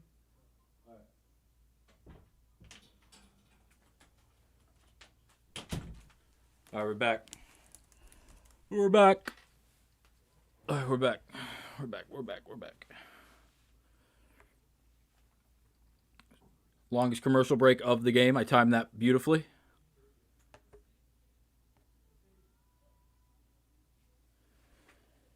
All right. Question, when do the Red Sox go to the pen? When do they go away from Crochet here?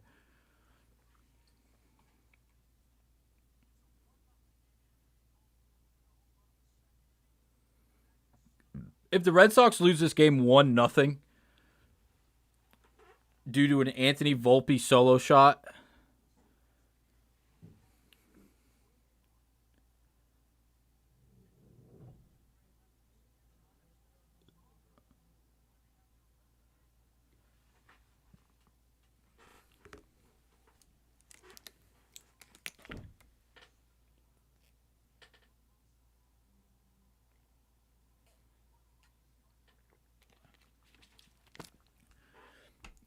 Crochet missing down on the first 2 pitches of this AB against Caballero.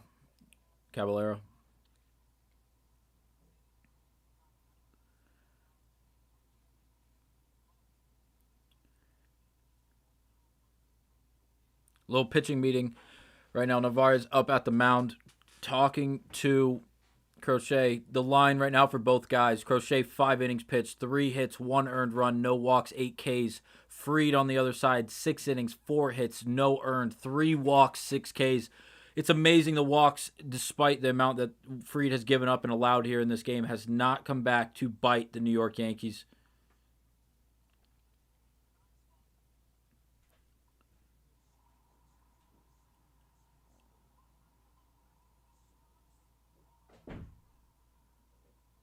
Okay, well, Jose almost hit a deep fly to center. 105-3 off the bat. Just died at the track. Best defensive center fielder in the league. Ceddanee Rafeala is able to get there and make the routine play.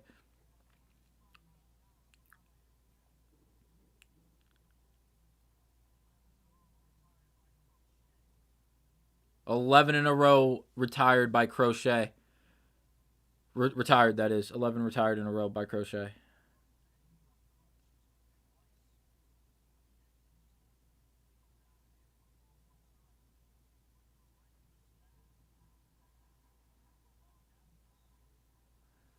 Really isn't anything better than playoff baseball, fellas.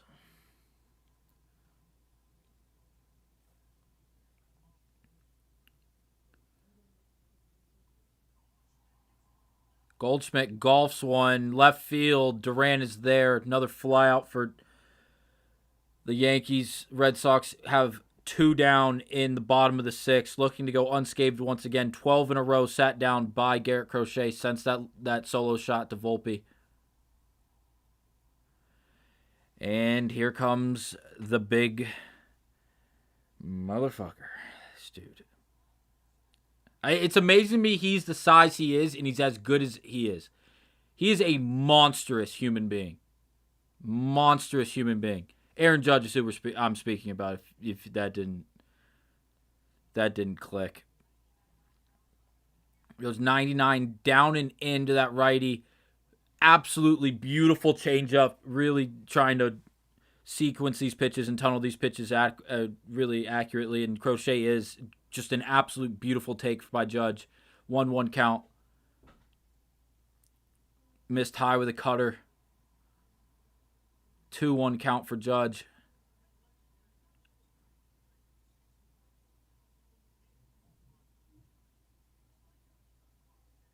That's another guy in a Miami Marlins attire. What am I? I must be missing something. 3-1 count to Judge. Crochet went inside with a cutter. He missed just enough of that plate.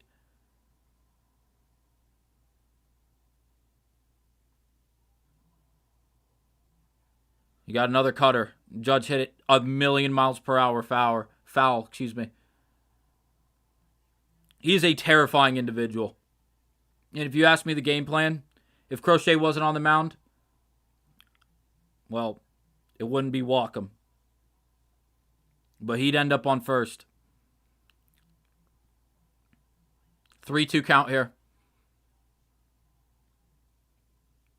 Foul ball. I'm trying so hard not to look over at my computer where I have reel up because I really just want to see it actually take place in real time.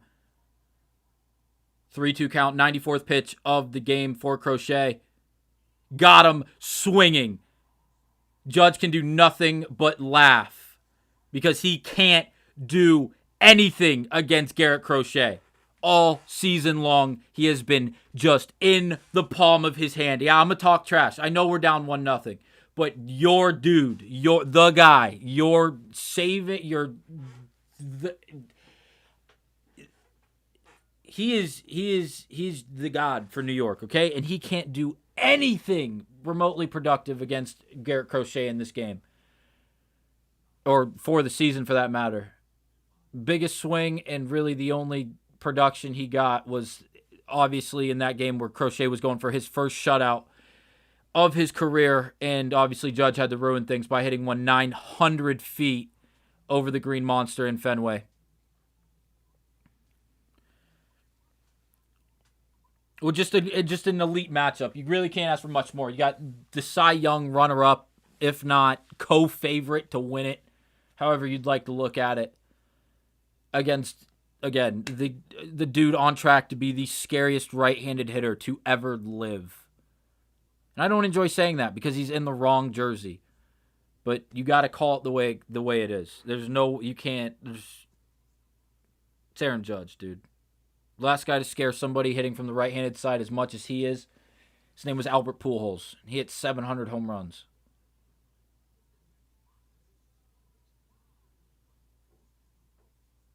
Just crazy, man. Absolutely craziness. Do the Yankees go to the pen here? It looks like Fried's day might be done. It's based off how that last inning ended. Got up to that 100-pitch mark. Weaver was in the pen warming up.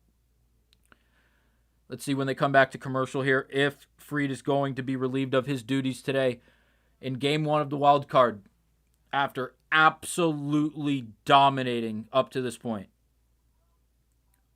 One run is not enough, bro. Crystal, I 100% still anyone's game. I 1,000% agree. Red Sox have more hits than the New York Yankees up to this point. Crochet has retired 13 in a row. And despite that, and Fried is still on the mound. They did not relieve Fried yet. He will go back into the 7th with 99 pitches thrown, approaching his 100th pitch right now. This is a lot of fun. The fact that he's still in this game just shows you how great he is and how much faith they have in him to continue to collect outs and just flat out dominate. The fact that he's going into the throw, his first pitch of this inning for the 100th pitch of the game, it couldn't be more of a praise to Max Fried and just how great he is.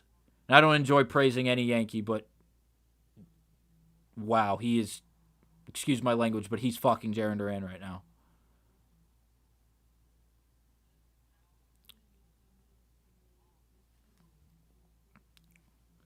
Yeah, Crystal, especially considering how dog the Yankee pen is. You got names. Just what version of them are you going to get that day? Like, we remember what Weaver looked like last year. Duran.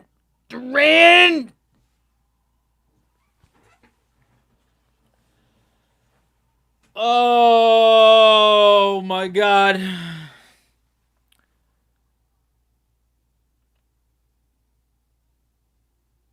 Oh, and that's going to be Fried's day. Came in the 7th to get the last out against the lefty and Jarren Duran. He will now be relieved. He deserves a standing ovation. He really does. So, yeah, that's well-deserved. 102 pitches, 6 1/3, no runs on 4 hits, 3 walks, 6 Ks. Absolutely dominant performance from Max Fried.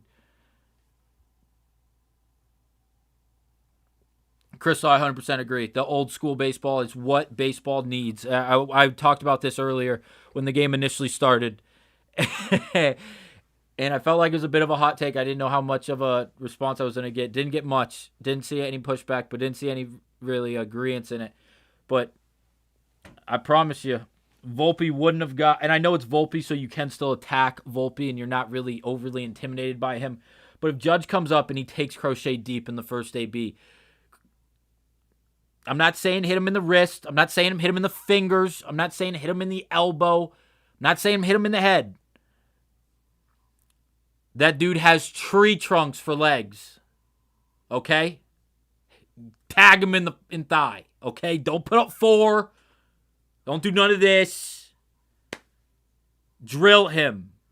I don't care if that's a crazy take.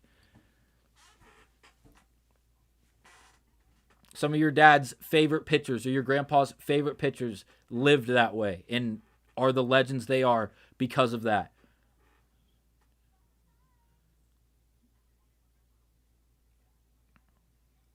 Yeah. Need Weaver to throw the rest of the game. It'll be interesting to see how much they let him go. Need 9 outs.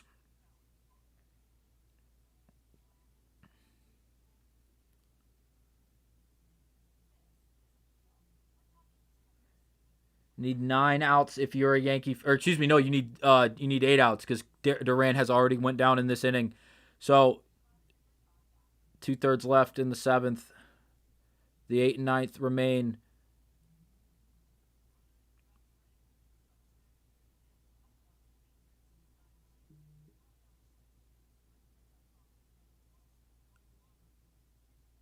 Freed, I tell you what, you're lucky your legs are 9 feet long apiece because that helped you out beat Jarren Duran the first.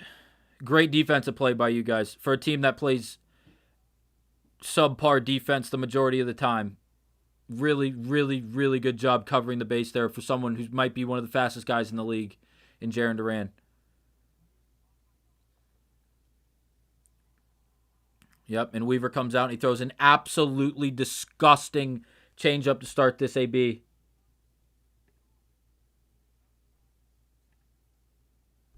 Sorry, boys, trying to make sure this reel updates for you guys so you're staying up to par. No promises on that, Johnny. Got to make sure me and the other Red Sox guys aren't getting on here. But definitely doing it. Definitely doing it. Even if post-series, if the Yankees move on and the Red Sox do not, I would absolutely love to do that. Weaver throwing a changeup 90 miles per hour that never, oh my God. Fact he's a Florida State grad, it's so hard for me to root against that, but gosh. He's playing for the wrong team, man. 0-2 count here for for Weaver. Fastball literally looks like it's rising out of an arm slot. It has no business to look like that. Max Fried's the first pitcher with 5+ innings scoreless start in Yankees postseason debut since 2001. Anybody guesses on who the other was? It was Mike Mussino. David, how you doing? David Williams, what's going on?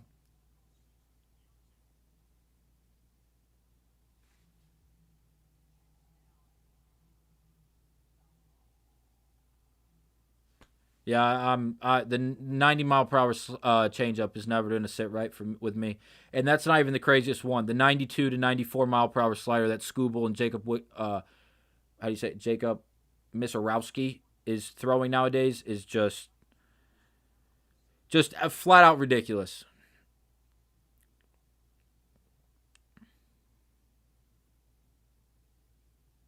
A waste pitch there, trying to get Rafeala to expand the zone above.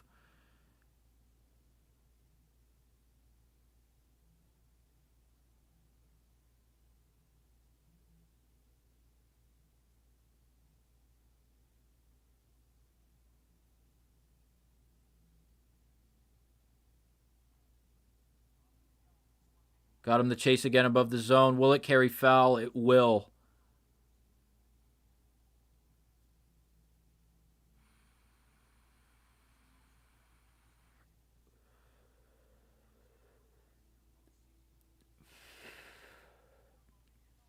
A bunch of freaks on the mound these days. I couldn't agree more. These guys are all Viking-looking athletes that have the ability to put enough spin on a baseball that makes it look like a frisbee. While also throwing just out of levels that's just absurd. Anybody new in here, make sure to subscribe to the channel. Stay up to date with everything Red Sox. We're doing live streams for every postseason game that they will be involved in. Having a great time in here.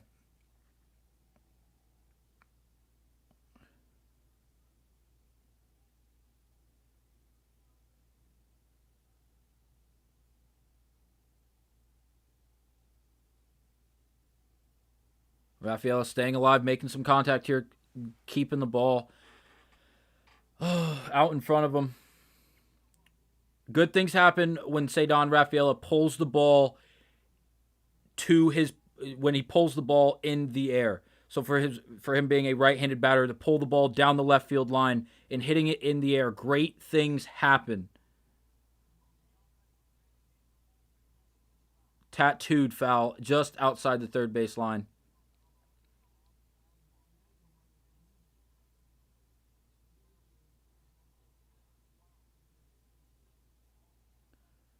Yeah, well, long ABs is not what he wants, and he's on the 10th pitch of this AB in a 2-2 count.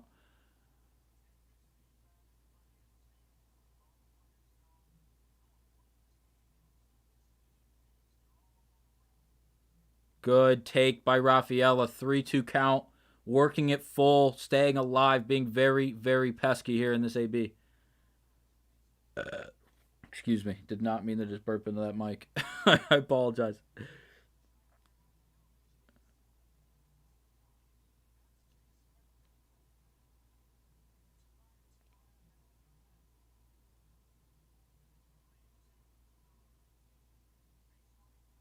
Come on, Rafeala, do something.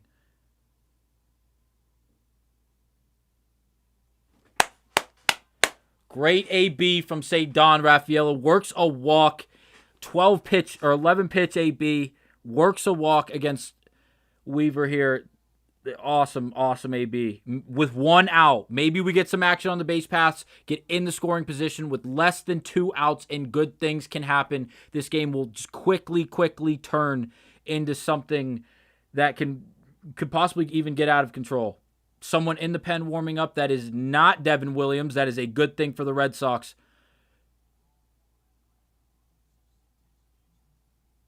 Fernando Cruz, am I right there? I apologize. My audio on the TV setting is really, really low. Nick Sogard in the batter's box here.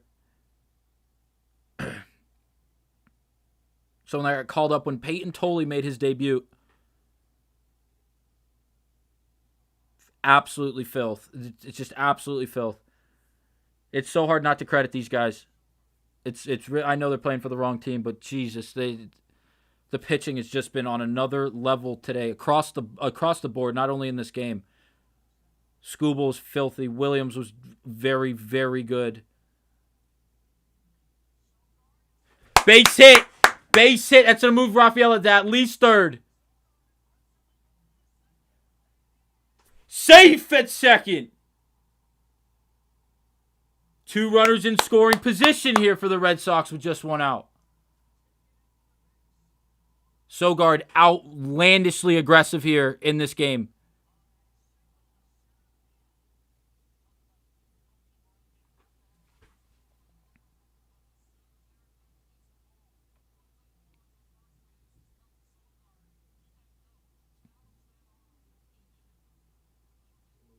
Not the greatest turnaround first, and it didn't matter. Way to not come off the bag there. You see that happen so much in baseball nowadays, where they just the inability to not come off the bag is just seems impossible. Luke Weaver in a bit of trouble here.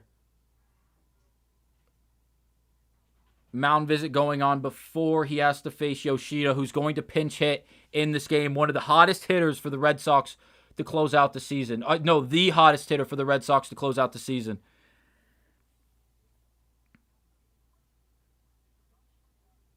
Really, really good stuff from the Red Sox, and Nick Sogard being absolutely as aggressive as you could really be on a ball hit to right center field that didn't get in all the way into the gap into the actual wall. Yes, Fernando Cruz, the right-handed pitcher, warming up in the bullpen for the Yankees. Only guy warming up in the bullpen for the Yankees right now.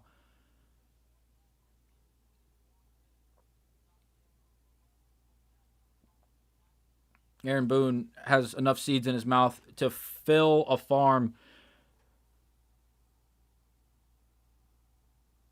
Yoshida just used the right side. 0 for 3 with runners in scoring position again. Yoshida with the first pitch swinging to score 2 runs.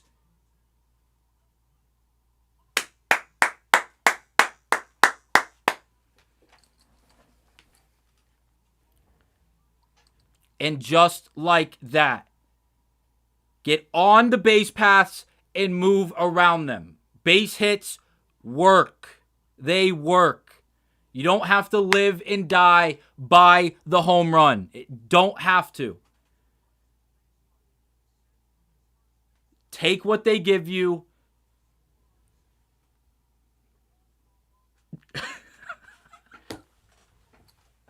Oh, that was funny.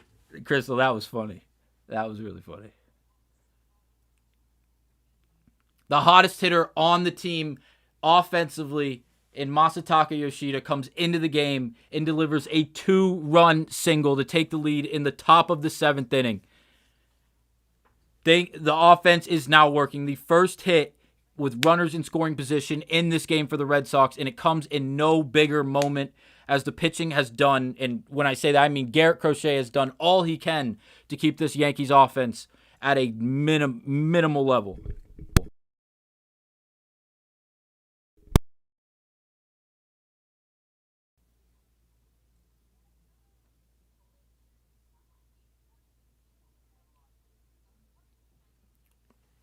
Down but not out every single time. Oh. Deadly part of the lineup coming up, too, for the Red Sox. Trevor Story following. Base stealing threat, so the singles, again, will be beneficial. Do not have to live and die by the long ball, even though it'd be awesome to have. You don't have to live and die by it.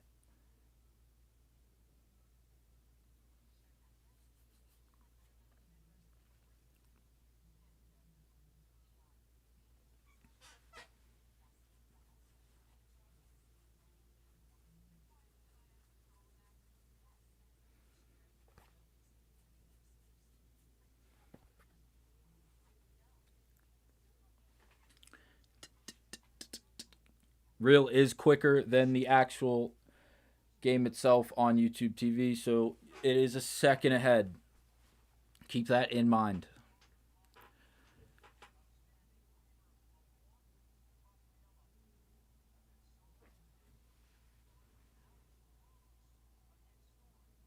Fernando Cruz comes into the game, delivers a 94-mile-per-hour fastball, outer half, misses the plate. 1-0 count to Story. Again, runner on first with only one out here. And now the Red Sox are playing with a lead.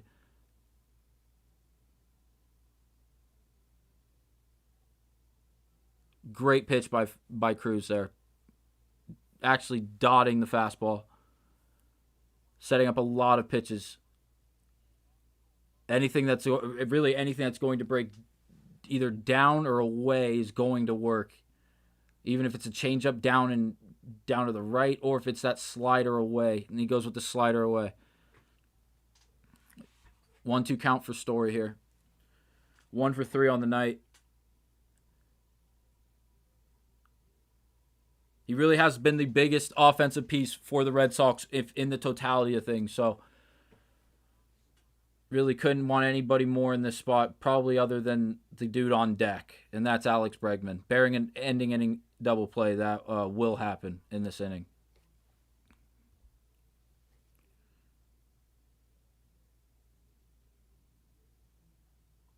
Misses high with the splitter.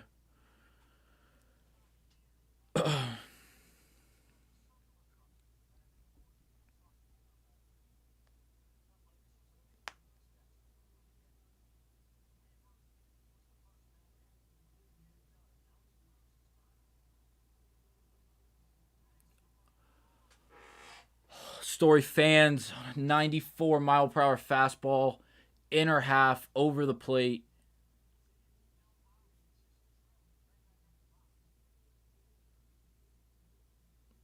You get a replay of that Masataka base hit, 2-run single. Alex Bregman now in the box. We need you. 1-0. Misses with fastball elevated.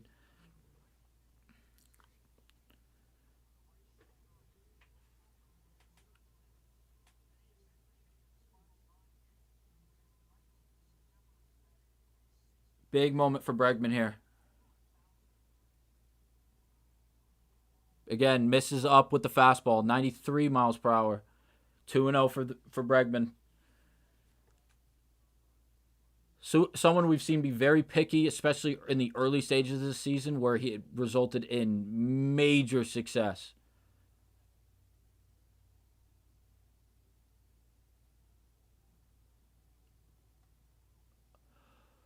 Oh, Bregman. Oh, Bregman. Listen, maybe he just didn't like. Maybe he didn't like the pitch. Maybe that's all it was. Got an absolute meatball to look at. Slider, dead center. He doubles up with a splitter. Same tunnel.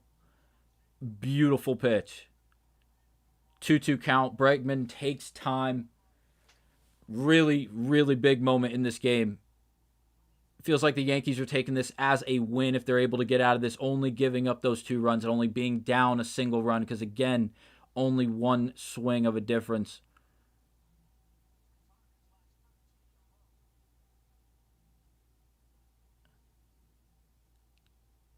The pitch. 94 again. He didn't miss his spot like on the first 2 attempts of this at-bat, but Bregman fouls it away.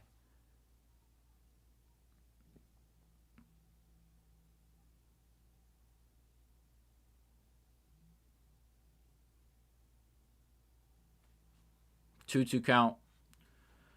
Set. In the delivery.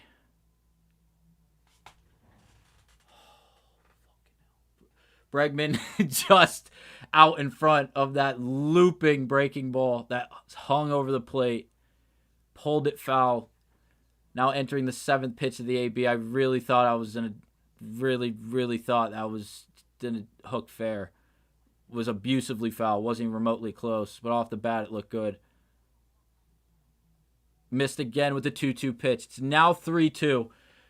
You have 2 bases open. And with Bregman and Yoshida, it's something that is not a constant in this lineup for the Red Sox.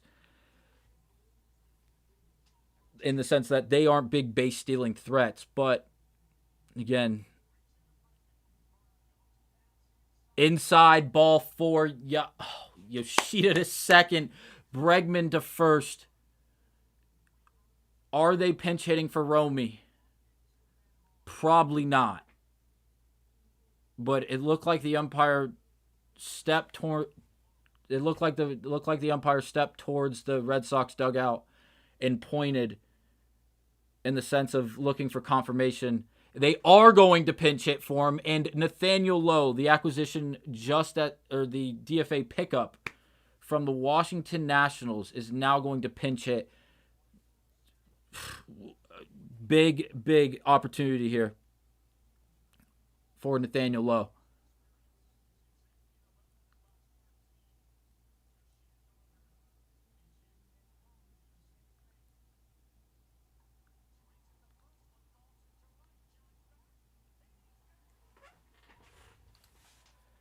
Oh my God. Nathaniel Lowe absolutely turns on one.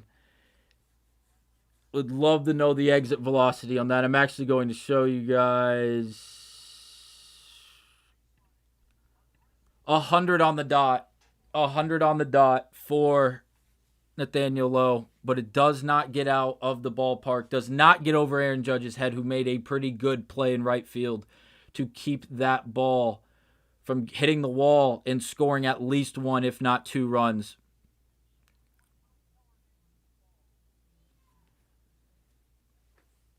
All right, so the end of 7, the end of the top half of 7, the Red Sox now lead the Yankees 2-1 going into the bottom of the 7th. That was big. Pinch hit for Masataka Yoshida. He delivers a 2-run RBI single. And this game has just been turned on its head.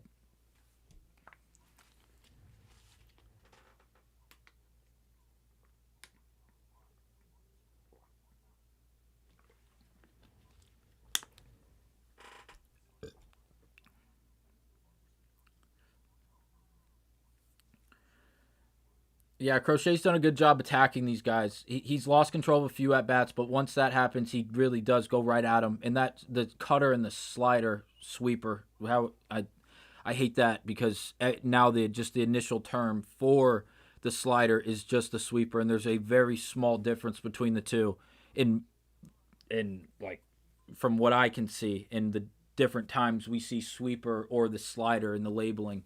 But both guys were absolutely electric. And again, Fried was pulled, and you see this success for the Red Sox. Will that happen for the Yankees here? There's a good chance the Red Sox, when they do pull Crochet, they're going to immediately go to Garrett Whitlock, who has been sensational really all year long, and especially in the second half of this season. It'll be interesting to see how that all plays out. Still looking at commercials here. That's why Reel has not updated yet. I promise you guys are not missing anything, and even if you were, I'd be giving you a breakdown of exactly what was happening. But again, I can confirm that is not the case.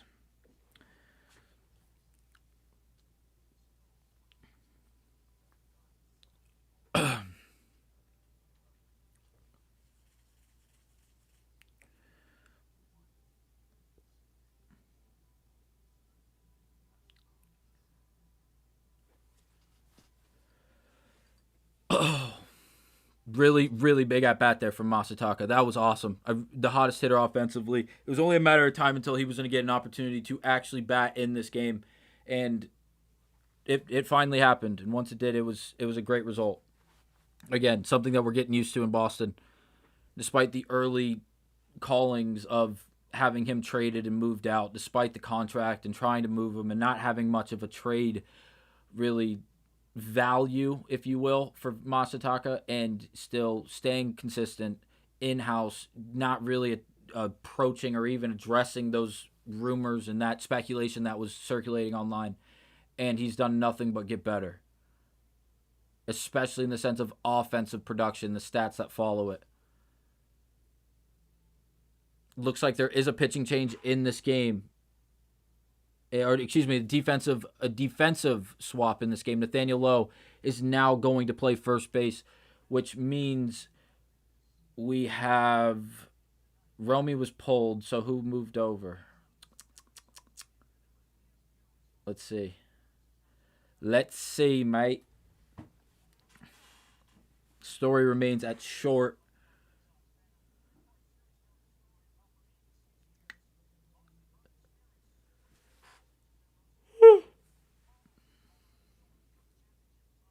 Crochet remains on the mound for the Red Sox. Let's see if that matters because of the pitching matchups he's going to have here. Cody Bellinger due up to start this inning, which is interesting because if you guys don't know, he has absolutely smashed lefties all year long. He's one of the best hitters against lefties as a left-handed batter all year long. He's done it, and he's just been amazing against lefties, which is surprising because especially lefties with some of the arms you have in the league, like Tarek Skubal, like Garrett Crochet and others, it really is something crazy to see that he's just able to go out there and really dominate like that. Start the bottom of the seventh. Garrett Crochet delivers a sinker, 96 miles per hour in bottom of the zone. Would have been a ball if not swung at. But because of where it starts compared to where it finishes, it's just impossible, it seems like, not to at least try to swing at that. First time that I just noticed Judge has a just iced out chain, delivers the 0-1 pitch, sweeper outside for Crochet, 1-1 count to Bellinger, and it has the Judge's mallet. It's pretty clean. I won't lie to you. Bellinger gets a pitch to hit, cutter, inner half, pop out to second base where Trevor Story comes over and makes the play. One gone in the bottom of the seventh for the Red Sox. Let's see what the pitching plan is here. Do they follow the tail of the Yankees, and do they pull them after their lefty pitcher gets that first out against the lefty, or does he face Giancarlo Stanton? Looks like he's going to face Stanton. Stanton on the first pitch, cutter in on the hands, beats it into the ground, kills some worms, rolls out the third base. Bregman makes the play at first. 2 gone in the inning for Garrett Crochet and the Boston Red Sox. 15 straight batters have been retired since the Volpe solo shot early in this game. Only 98 pitches thrown for Garrett Crochet.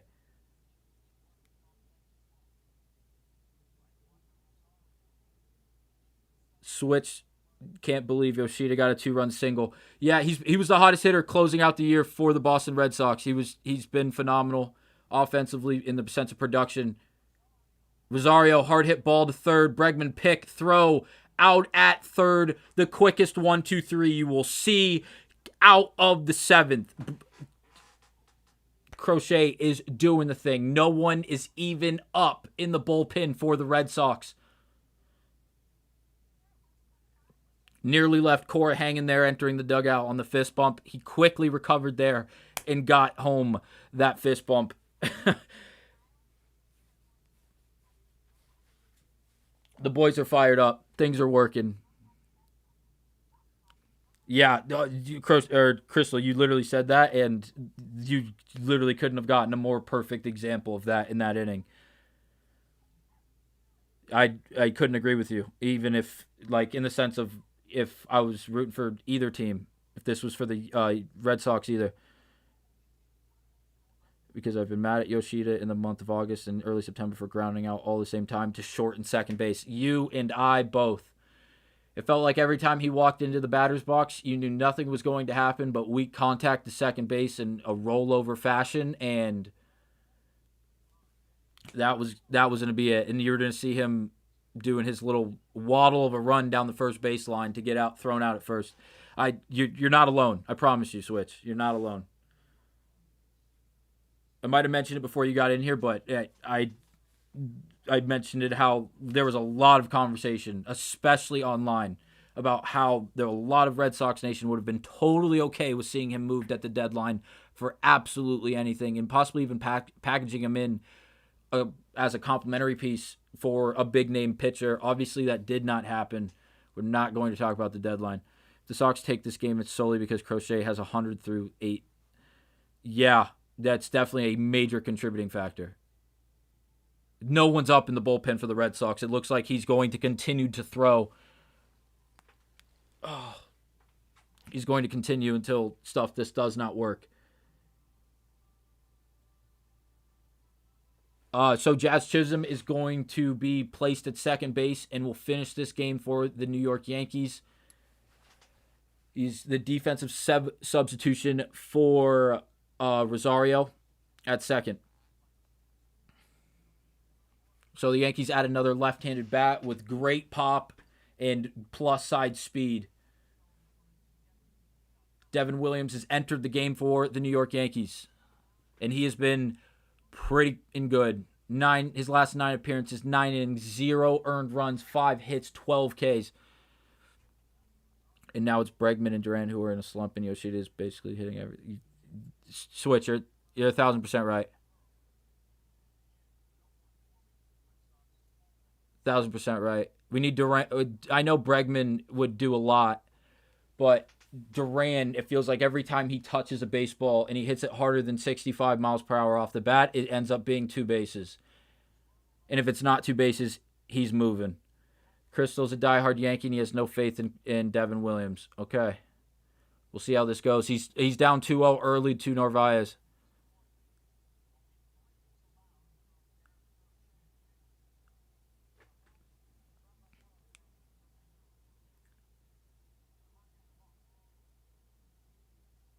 (3-0) to Narvaez. Devin Williams finding it a bit difficult to reach the strike zone right now, or find the strike zone right now.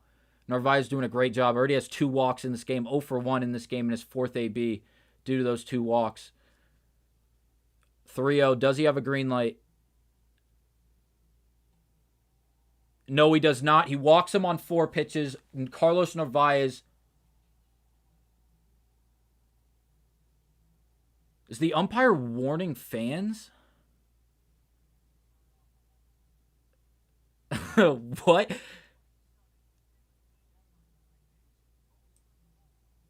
They panned away relatively quickly, but Blue keeps turning around and pointing. And in that time, it looked like he was pointing behind home plate, like at fans. It didn't look like he was pointing at a dugout. Oh, no. Okay, he was pointing at the dugout because Willie Abreu has now entered the game as batting for the Red Sox. Looks at a fastball, absolutely painted on the inside half, 0-1. Willie returning from injury. Hasn't got a lot of reps in. We saw in his last game, or second to last game of the season against Detroit, where he grounded into that rollout out at first with runners on. He lost his mind. Big boy hack on the second pitch. Same location, down 0-2.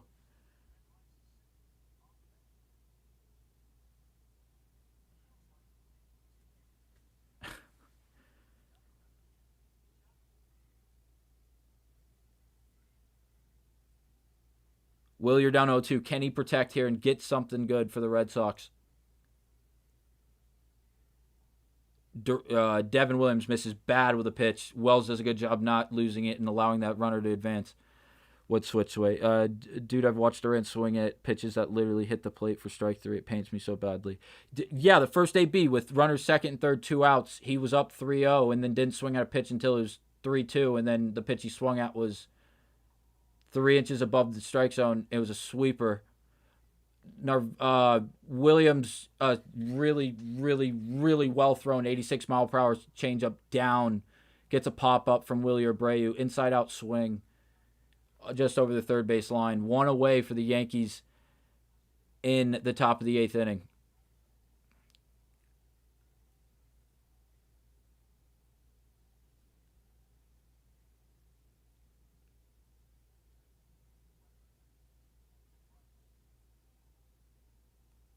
It was the second he got to New York, by the way, Crystal.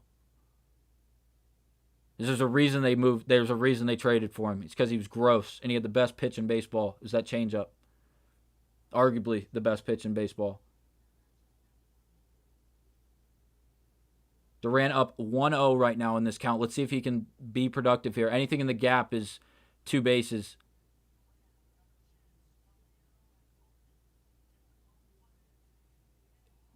Cabaret. Oh, fucking goddamn it. Jose Cabrera makes a great play. Makes a great play on the third out in foul territory on the third base line. Jarren Duran a bit late on a swing. Pops it up. Third base line. Ahmed overran it. So to come back to it and make the play.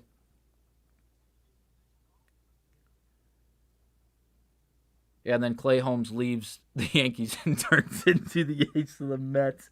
And then he realizes he's playing for the Mets, and all hell breaks loose. Isn't that fun? All right, Rafeala up to the plate. Delivery. Oh, picks it first. Safe. Checking the catcher at first base to make sure he's not stealing is a bit interesting. I think he has maybe 3 attempts all year, by the way. But again, credit to him, staying on his toes, not letting them steal one.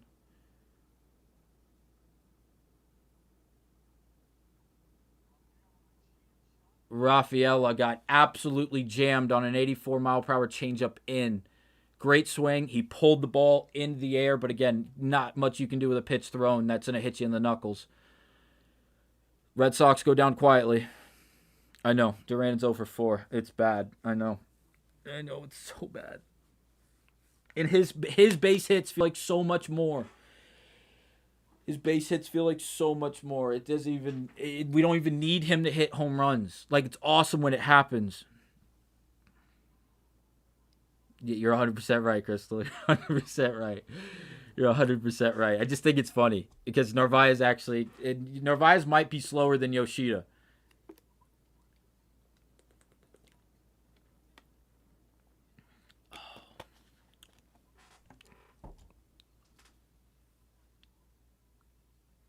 Yeah, Connor Wong was stealing bags last year like it was no one's business. Hit 282, I think, last year, and he stole like 18 to 20 bags, something like that. Let me double check that. Connor. Oh, not that.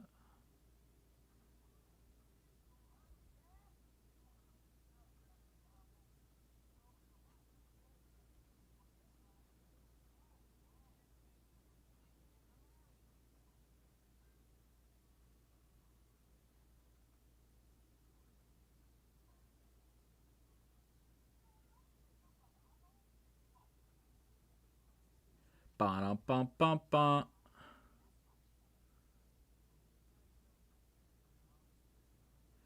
So he had 18 bags for his career. He had 2 this season. So last year he got a lot of them last year.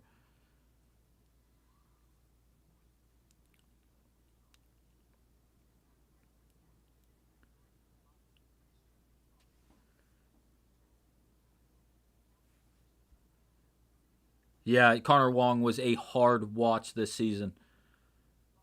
Hard watch. Oh, look.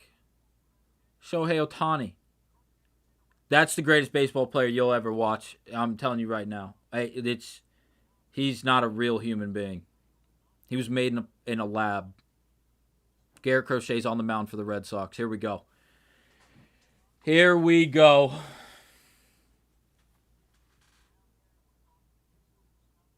Got Trent Grisham to start the inning. Sinker in. Swinging strike.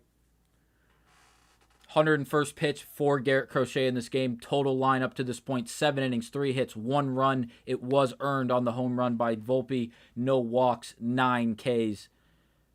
Crochet misses with the cutter down. 1-1 count here. 2 guys, both Whitlock and the big Chapman, the big man in the bullpen, warming up. Check swing. He did not go. 2-1 count for Grisham here.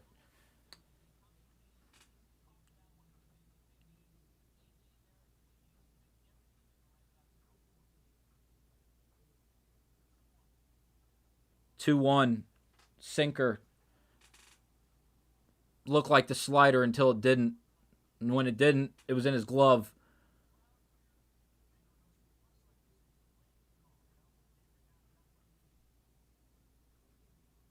Yeah, switch, absolutely. First inning looked very, very scary.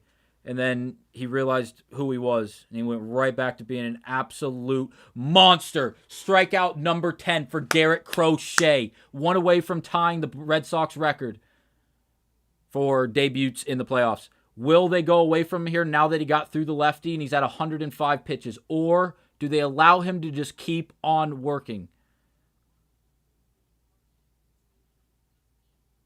99 inner half, 4-seam fastball.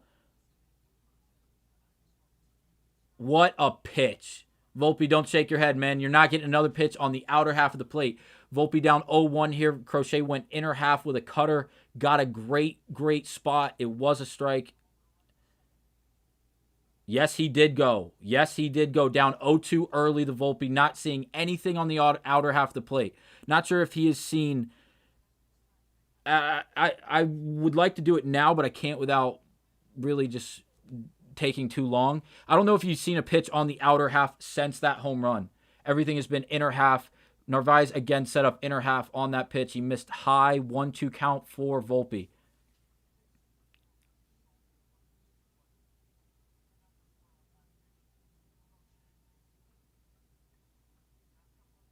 Hard hit ball for Volpe right up the middle. He gets on first with a base hit single right underneath the glove of Garrett Crochet.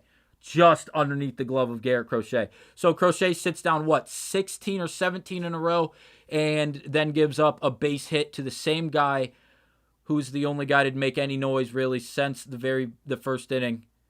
Cora has not even stood up yet from his seat in the dugout. It looks like he's going to let his ace continue to work. Oh, my God. He right off. It almost went off the glove of Crochet. Oh, because he gets Austin Wells here. Another lefty-lefty matchup. This 98 away sinker breaking back over the plate. Looks like it's not going to. Just absolutely filth. Dude, this is our... Yeah, this guy's going to be here until he doesn't want to pitch anymore in baseball. Wells fouls off that ball, thrown inner half. Another sinker into a lefty. Double play ball would be absolutely major here for Garrett Crochet and the Boston Red Sox. 111 pitches into this game. I absolutely love it. Giving him the green light. Feed me a double play.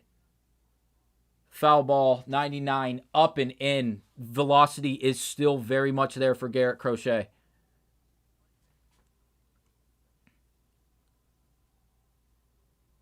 Yankee Stadium is absolutely buzzing. 0-2 count, 113th pitch of the game for Crochet. Delivery. He missed high. 1-2 count. Crochet has now set a career high in pitches thrown at 113 with 114 on the way.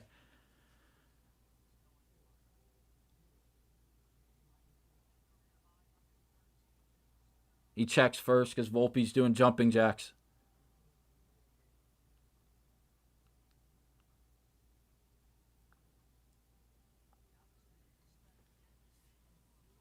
Fried watching on, helpless after being dominant and now not having a lead.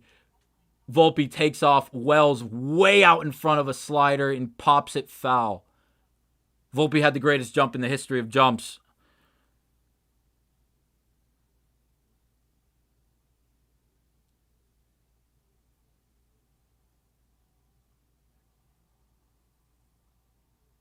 Honestly, I think it would have been really close with Narvez and the arm he has if that ball would have got through into his glove. 1-2 count.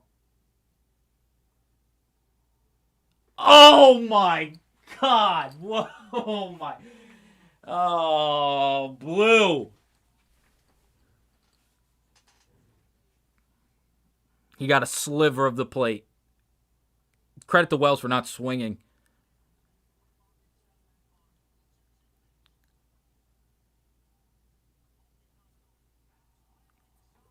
All right, Crochet missed up and in. Just giving Wells something to think about.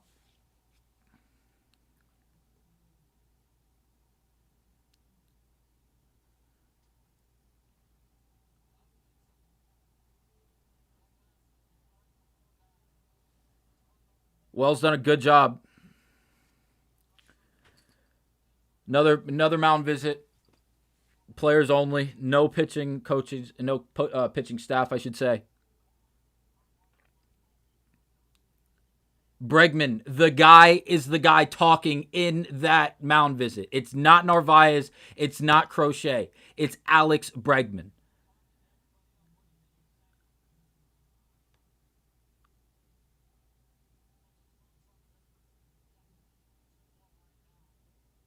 Crochet needs to just dial out all the noise. Who cares if there's a guy on first? Make a good pitch.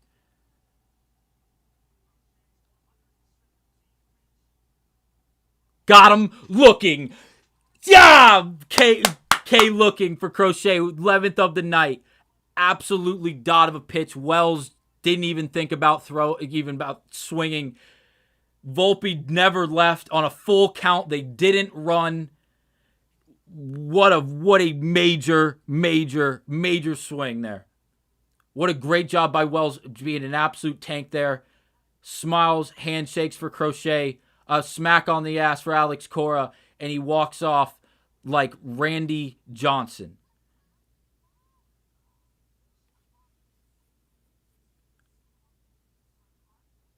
Mello, you bet on the Sox to win. You need 4 outs. But it ain't over. It's so far from over. It's so far from over.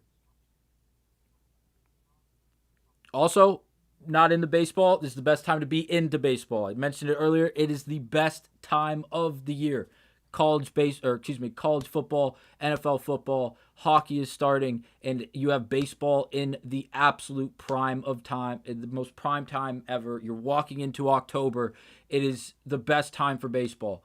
Without a doubt. You have wild card, in-division matchups, Tigers, Guardians. That storyline is poetic in itself, and you have the greatest rivalry in all of sports.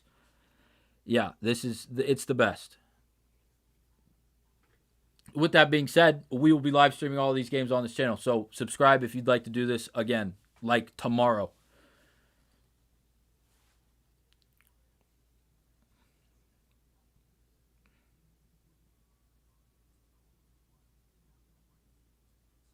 Garrett Whitlock is probably the guy coming into this game for the Boston Red Sox, with Jose Cabanero due up at the plate with 2 outs in the 8th inning.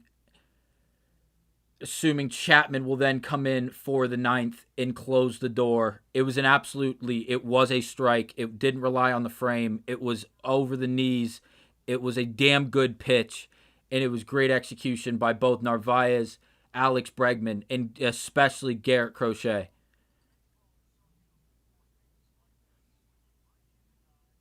Lucas Giolito with hugs for Garrett Crochet.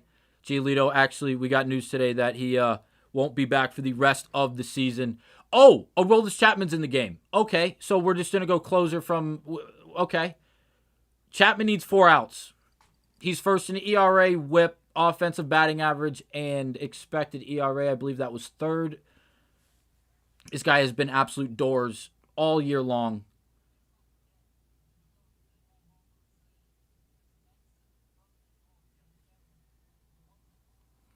I did a random bet because I won money on Sunday and saw the Red Sox were underdogs, so I said, F it, and now they lead with zero idea of what's happening. This is a great game. This is an absolutely fantastic game. Crochet's final pitch was labeled at 100.2 miles per hour on the 117th pitch of the game. We have problems with the pitch com here for Aroldis Chapman, running quickly back through those numbers and signals.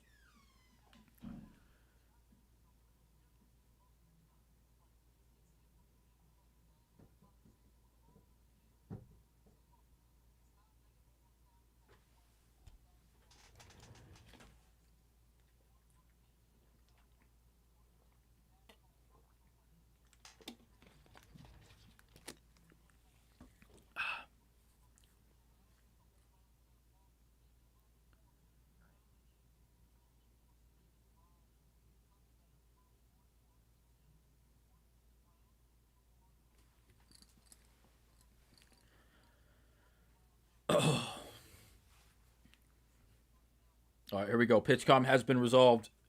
Narvaez going back to behind the plate.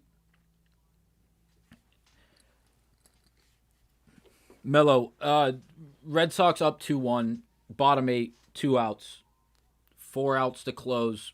Runners on first base for the New York Yankees was Jose Cabanero up at the batter's box, or in the batter's box, I should say. Chapman, delivery, 96. It looked like 106, down between the feet.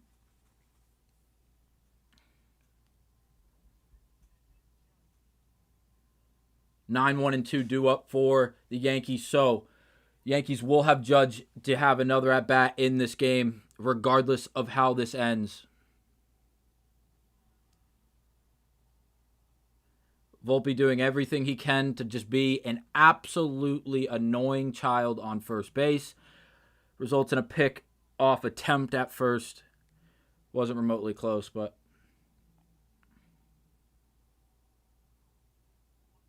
velocity way down for Chapman right now.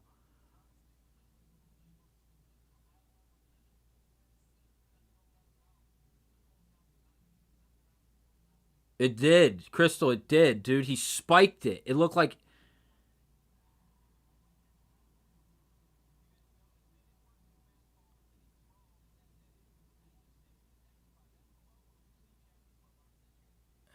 Chapman, velocity's down a little bit right now.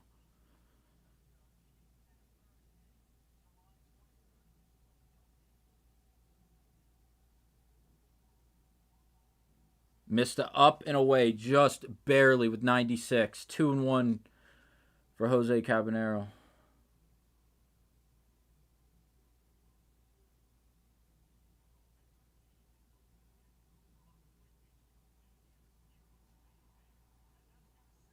Chapman, why'd we check again?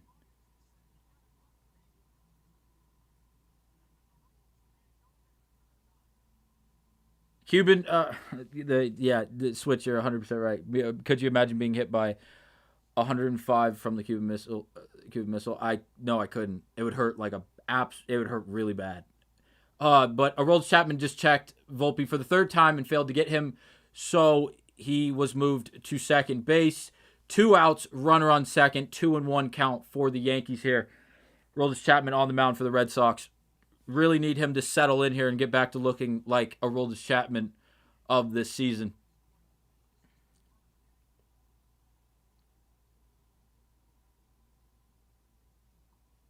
And he delivers absolute paint at 98 miles per hour, swinging strike for Jose.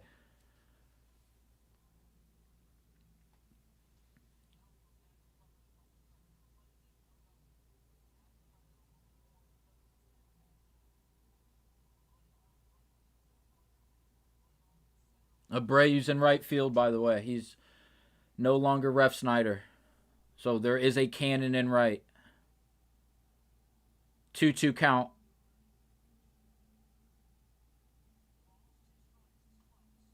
Chapman delivers same spot, same pitch, 98 miles per hour. Again, outer half, painted. It's fouled away.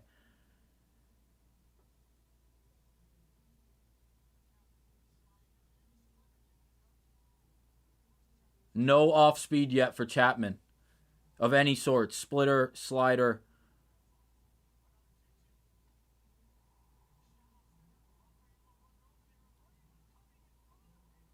Holy crap. Okay. Ball hit the right center field. Nearly a collision between Rafeala and Wilyer Abreu. The ball is still caught by Abreu. It is an out, a loud one at that for Jose and Aroldis Chapman.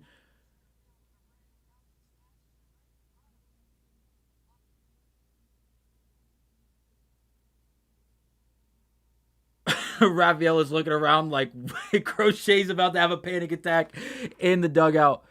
Who are you going for? The Boston Red Sox. I've been a fan of the Red Sox since I was in the 4th grade because of this guy. This being one of the guys, David Ortiz. Now being in the postseason for the first time since 2018. Or no, that's a lie. 22 last 4 years. But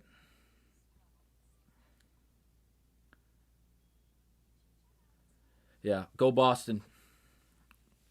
An insurance run here would do otherworldly things for the Boston Red Sox right now because they have the Yankees have Paul Goldschmidt, Aaron Judge, and who would be following him? Not Stanton, no. Probably Jazz, I'm assuming.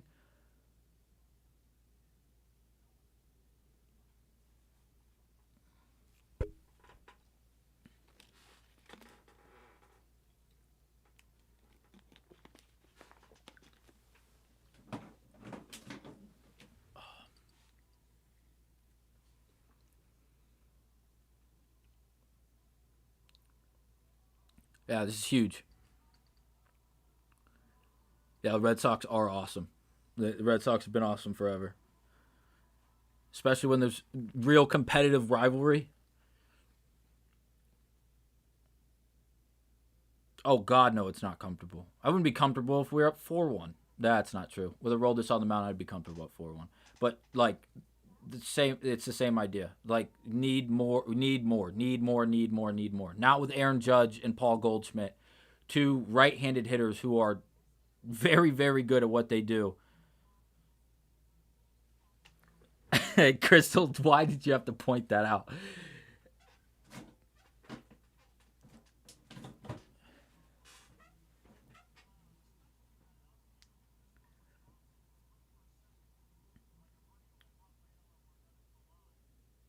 What a big moment there. Nearly a collision in right center. That would have been just catastrophic.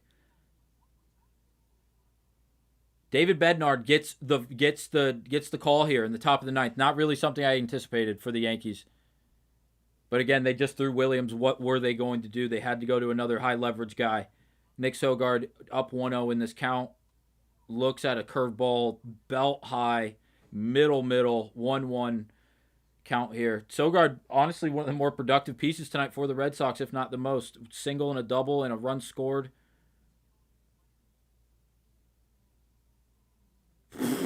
That curveball just never got there.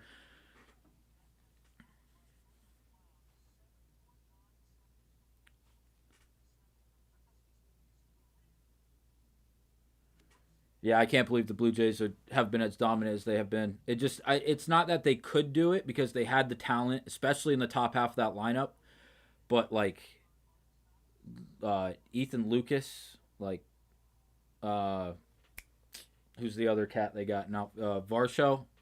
Like these guys are just they played good baseball all season long, and they haven't had to play catch up at all. They're playing from ahead, if not like right there in the mix all year long. And they've done a good job of doing that.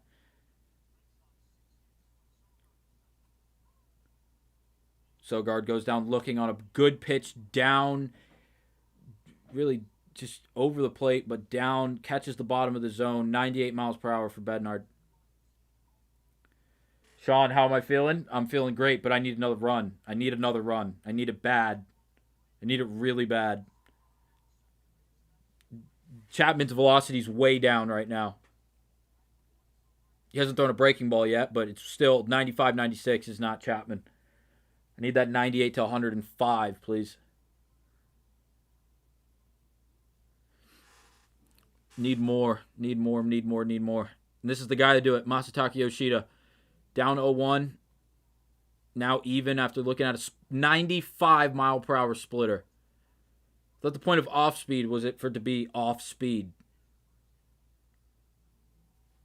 Throwing your changeup 95. I don't know. I ain't a pitching coach, but ain't much off speed about that. And then he backs up with a 93 mile per hour splitter in, gets a rollover to second base, 2 gone for the Red Sox relatively quickly.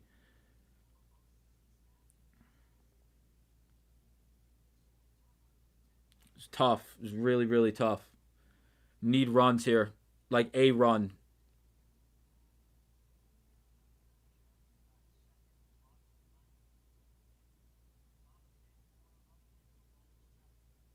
Trevor Story going to get an opportunity here. And Story's going to do good on the first pitch he sees. Base hit to left.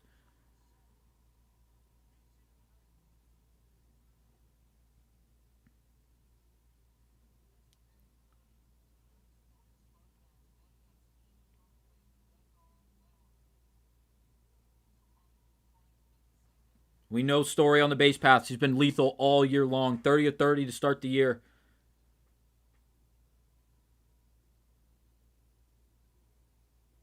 Got Alex Bregman at the dish. Bregman, please. Checks first, not even to apply a tag.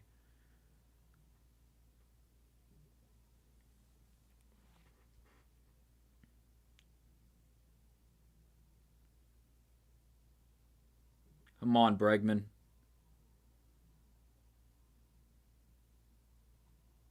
Good take. Ball upstairs.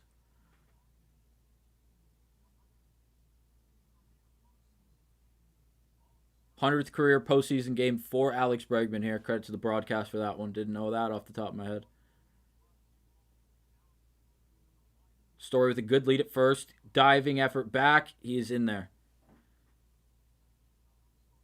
If they try again, and again they don't get him, same result as last inning with the Red Sox and Chapman. He will be awarded second base.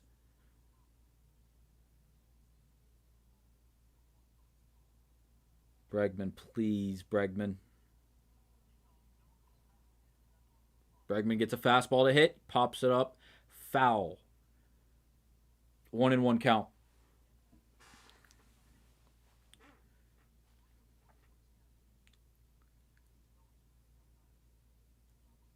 It feels like Bregman's one big swing away from just going back to being Alex Bregman.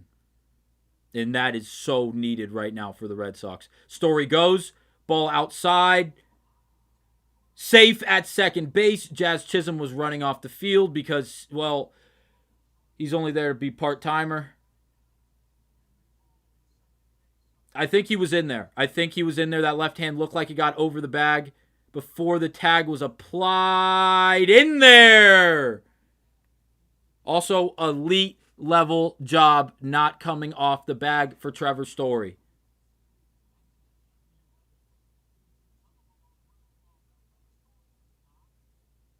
He's in there. It's not even It's not even like a relatively close one.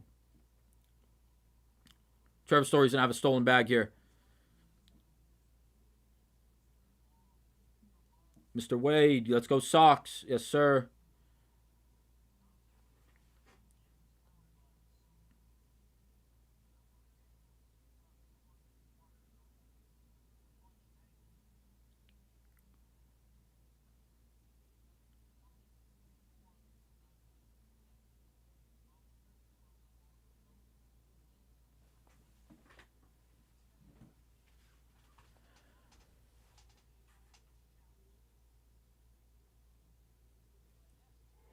Yeah.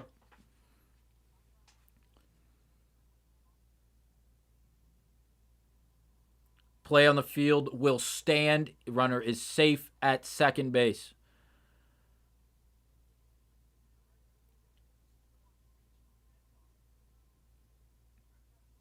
Two-one count to Bregman.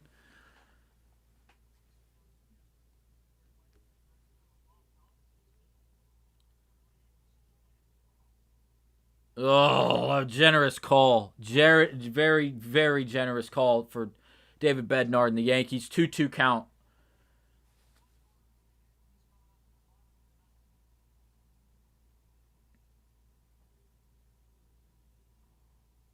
Bregman chops one, foul.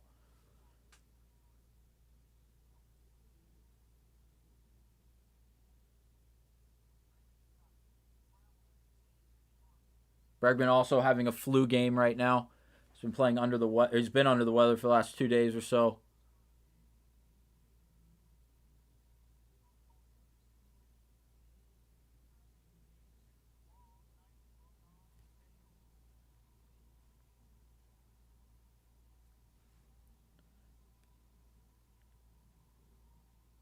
Two-two pitch. Bregman down the line, fair. That's a score Story from second. That's the run we needed, and that's a double. RBI double for Bregman.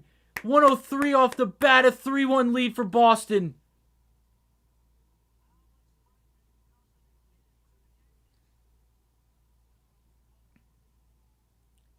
He left the splitter up. He was early, but it didn't matter. He was just on top of it and all over it. Got it let down that left field line. RBI double. Yeah, you might not. You might have to. You might be in a position where you can't take that Bregman shirt off here. Switch. Flu game Bregman is a problem.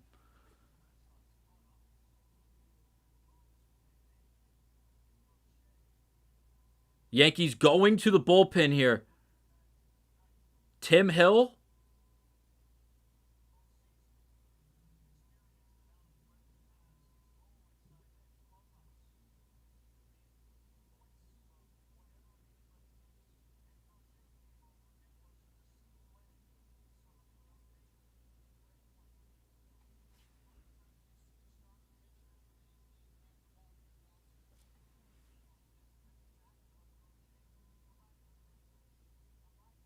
Crochet just absolutely build a statue. I know we're only a year into it. Build this guy a statue. Holy moly, dude. Not over yet, but the run is going to be massive.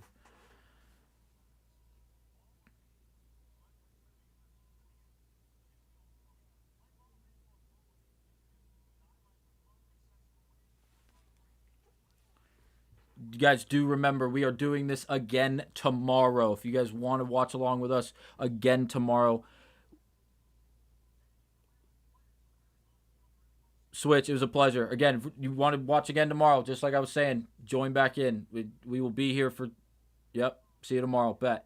We're doing this every game the Red Sox have, every postseason game the Red Sox have. We will be live watching along with you guys, losing our minds with you guys without a doubt. Spike Lee, look at him, he's crying. Spike Lee's crying on the dugout right now. Wearing his designer hat that cost way too much money for how bad it actually looks. But again, that is my personal opinion. Nathaniel Lowe in the batter's box. First pitch swinging. Have fun hitting this. Lefty, lefty. The ball's coming from, Tim Hill. From this arm slot. Yeah. Also known as, it looks like it's going to hit you in the back. And then it ends up nowhere relatively close to. 309 ERA in 67 innings. 6% walk percentage. Just below league average for Tim Hill. Nathaniel Lowe he's not looking at one, I tell you that much. 2 pitches thrown over the strike zone. Nathaniel Lowe has swung at both, making contact, but again, fouling them off. Hacks. Remember, Nathaniel Lowe, only second AB of the game because he pinch hit earlier for Romy Gonzelez, fouling away the 0-2 count, or the 0-2 pitch.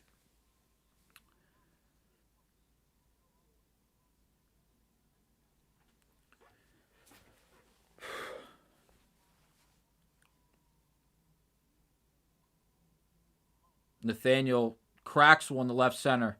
It's a hang in the air. Grisham makes the play. That is the end of the 9th inning. The top of the 9th inning for the Red Sox. We go into the bottom of the 9th. Red Sox leading 3-1 in the run category, 8-4 in the hits category, and even 0-0 in the errors category. This is a major, major moment for the Red Sox. 1-2-3 due up for the New York Yankees. Goldschmidt, Judge, and Bellinger to possibly give them a chance to win, if not tie, if not win this game.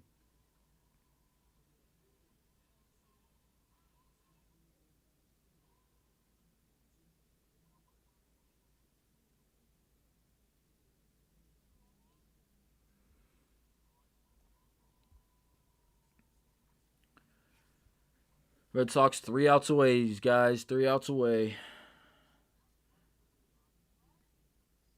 Yeah, Frank, big bats. The biggest bats they have available. Literally, if the Yankees were in this position, there's no other part of the lineup they would rather be in. Red Sox can go back to Chapman, who only picked up 1 out in the bottom of the 8th inning, or they can go to someone like Garrett Whitlock, who has been absolutely lights out. If you want to play the matchups, you have 2 righties due up before that lefty. Be interesting to see how this all plays out.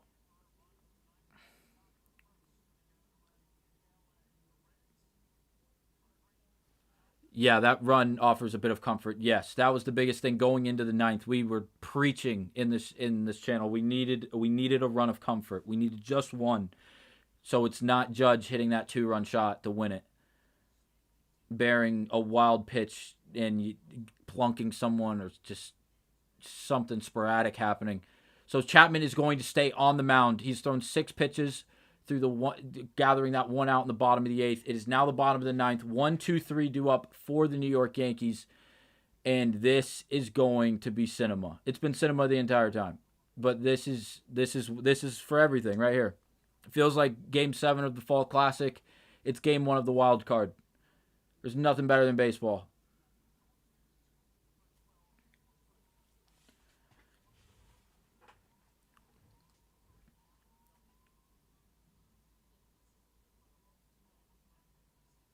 Again, Chapman did not throw a single off-speed pitch in the sense of a breaking ball, a splitter, a sweeper / slider, however you'd like to address it, in through this game. It's only been 6 pitches, but he did not throw a breaking ball. And all the fastballs, 98 was the top. He did just start with a fastball there, 98 miles per hour. It was in and down to Goldschmidt. 1-0 count.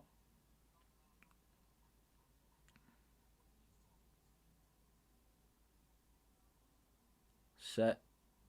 And the delivery. Oh my God, Narvez just ate one. Oh, that hit him below the belt on a foul tip. I think I got him right in the right quad. I'm hoping it hit him in the right quad, because if it didn't, it hit him in the jewels. There ain't no way that feels good, with or without a cup on. 1-1 count to Goldschmidt.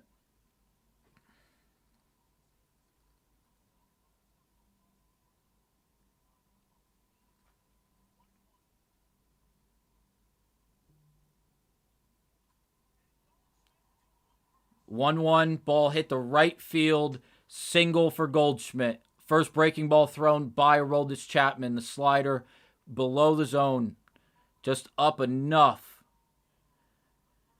And here comes Aaron Judge. Oh, this is just fun. This is fun. We're having fun. We're having so much fun.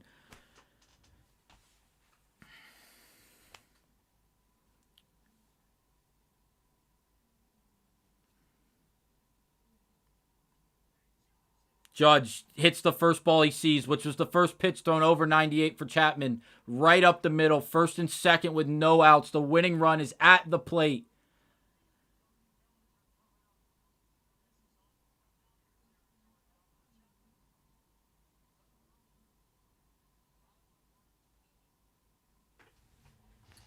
I gotta stand. Now I'm unwell.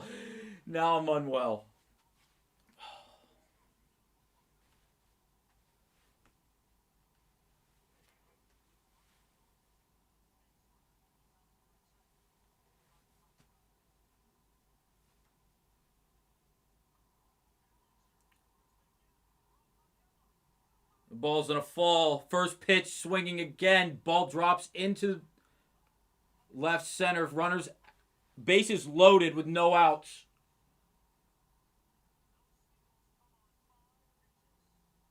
Five pitches, 3 singles, bases loaded, no outs for the New York Yankees. Oh my gosh.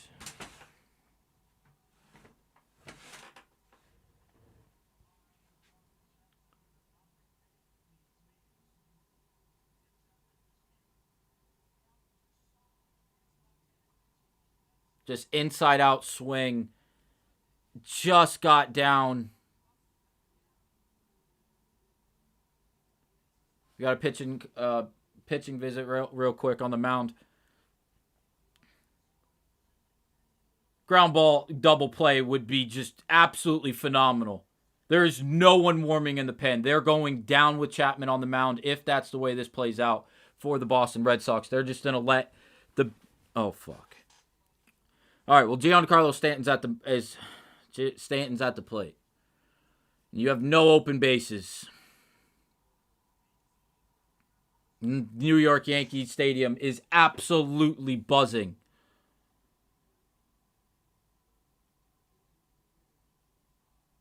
Check swing on 100, elevated, check, foul.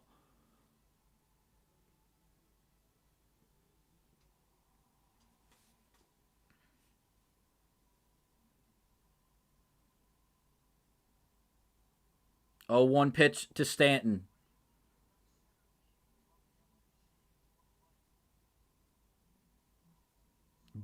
Doors. Blew it right by him. 0-2. Sinker at 100 miles per hour. Up and in.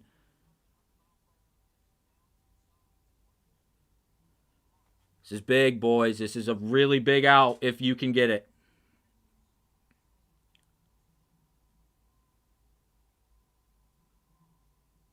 Stanton fouls away 101. Still 0-2.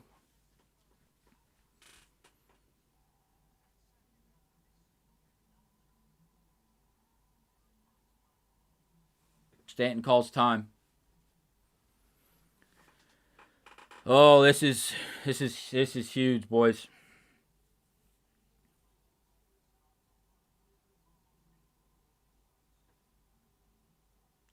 The delivery. Strikeout swinging on a splitter that hung. Big pitch by Chapman. First off-speed pitch he threw to Stanton. Got him way out in front looking for 104. And he gave him a splitter at 92.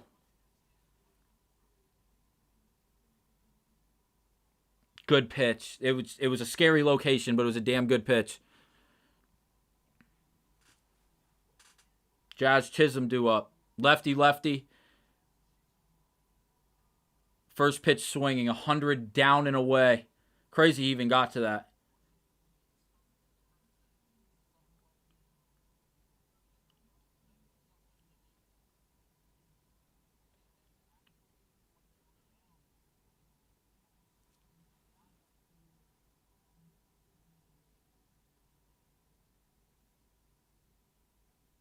0-1. Called for strike 2. Jazz immediately has something to say to the home plate umpire. It was clearly a strike.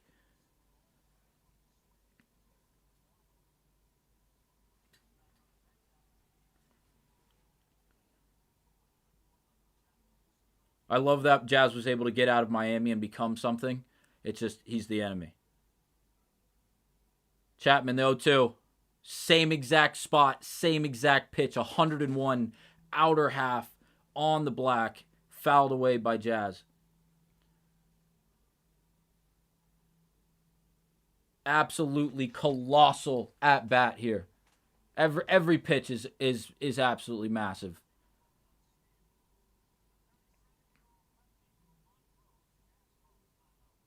Jazz calls timeout. Again, down 0-2.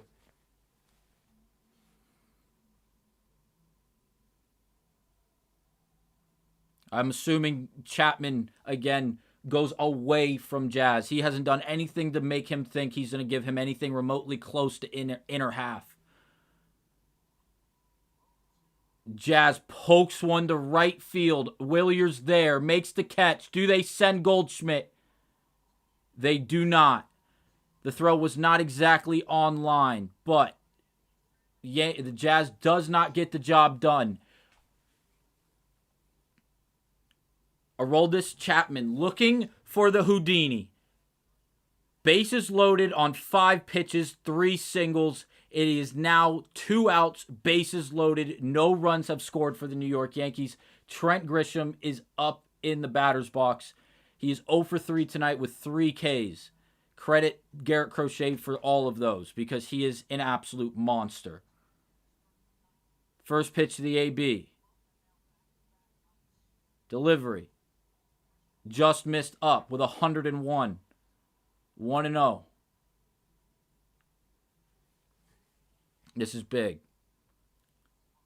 Crochet's had a lot of success against Grisham and Wells for that matter, and it's been all inside. He sets up a lot of these fastballs and sinkers inside. Chapman again goes away from the lefty. 100 on the outer half.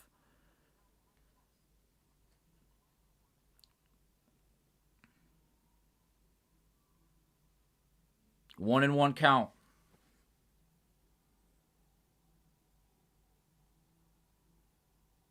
Chapman takes the pitch, likes the call, delivery. Inner half, it was a damn good pitch. I think it caught some of the strike zone, but it's called a ball. 2-1 count. Definitely caught some of the zone. There's been a lot of those tonight. A lot of those. For both sides. Fried, Crochet, Chapman.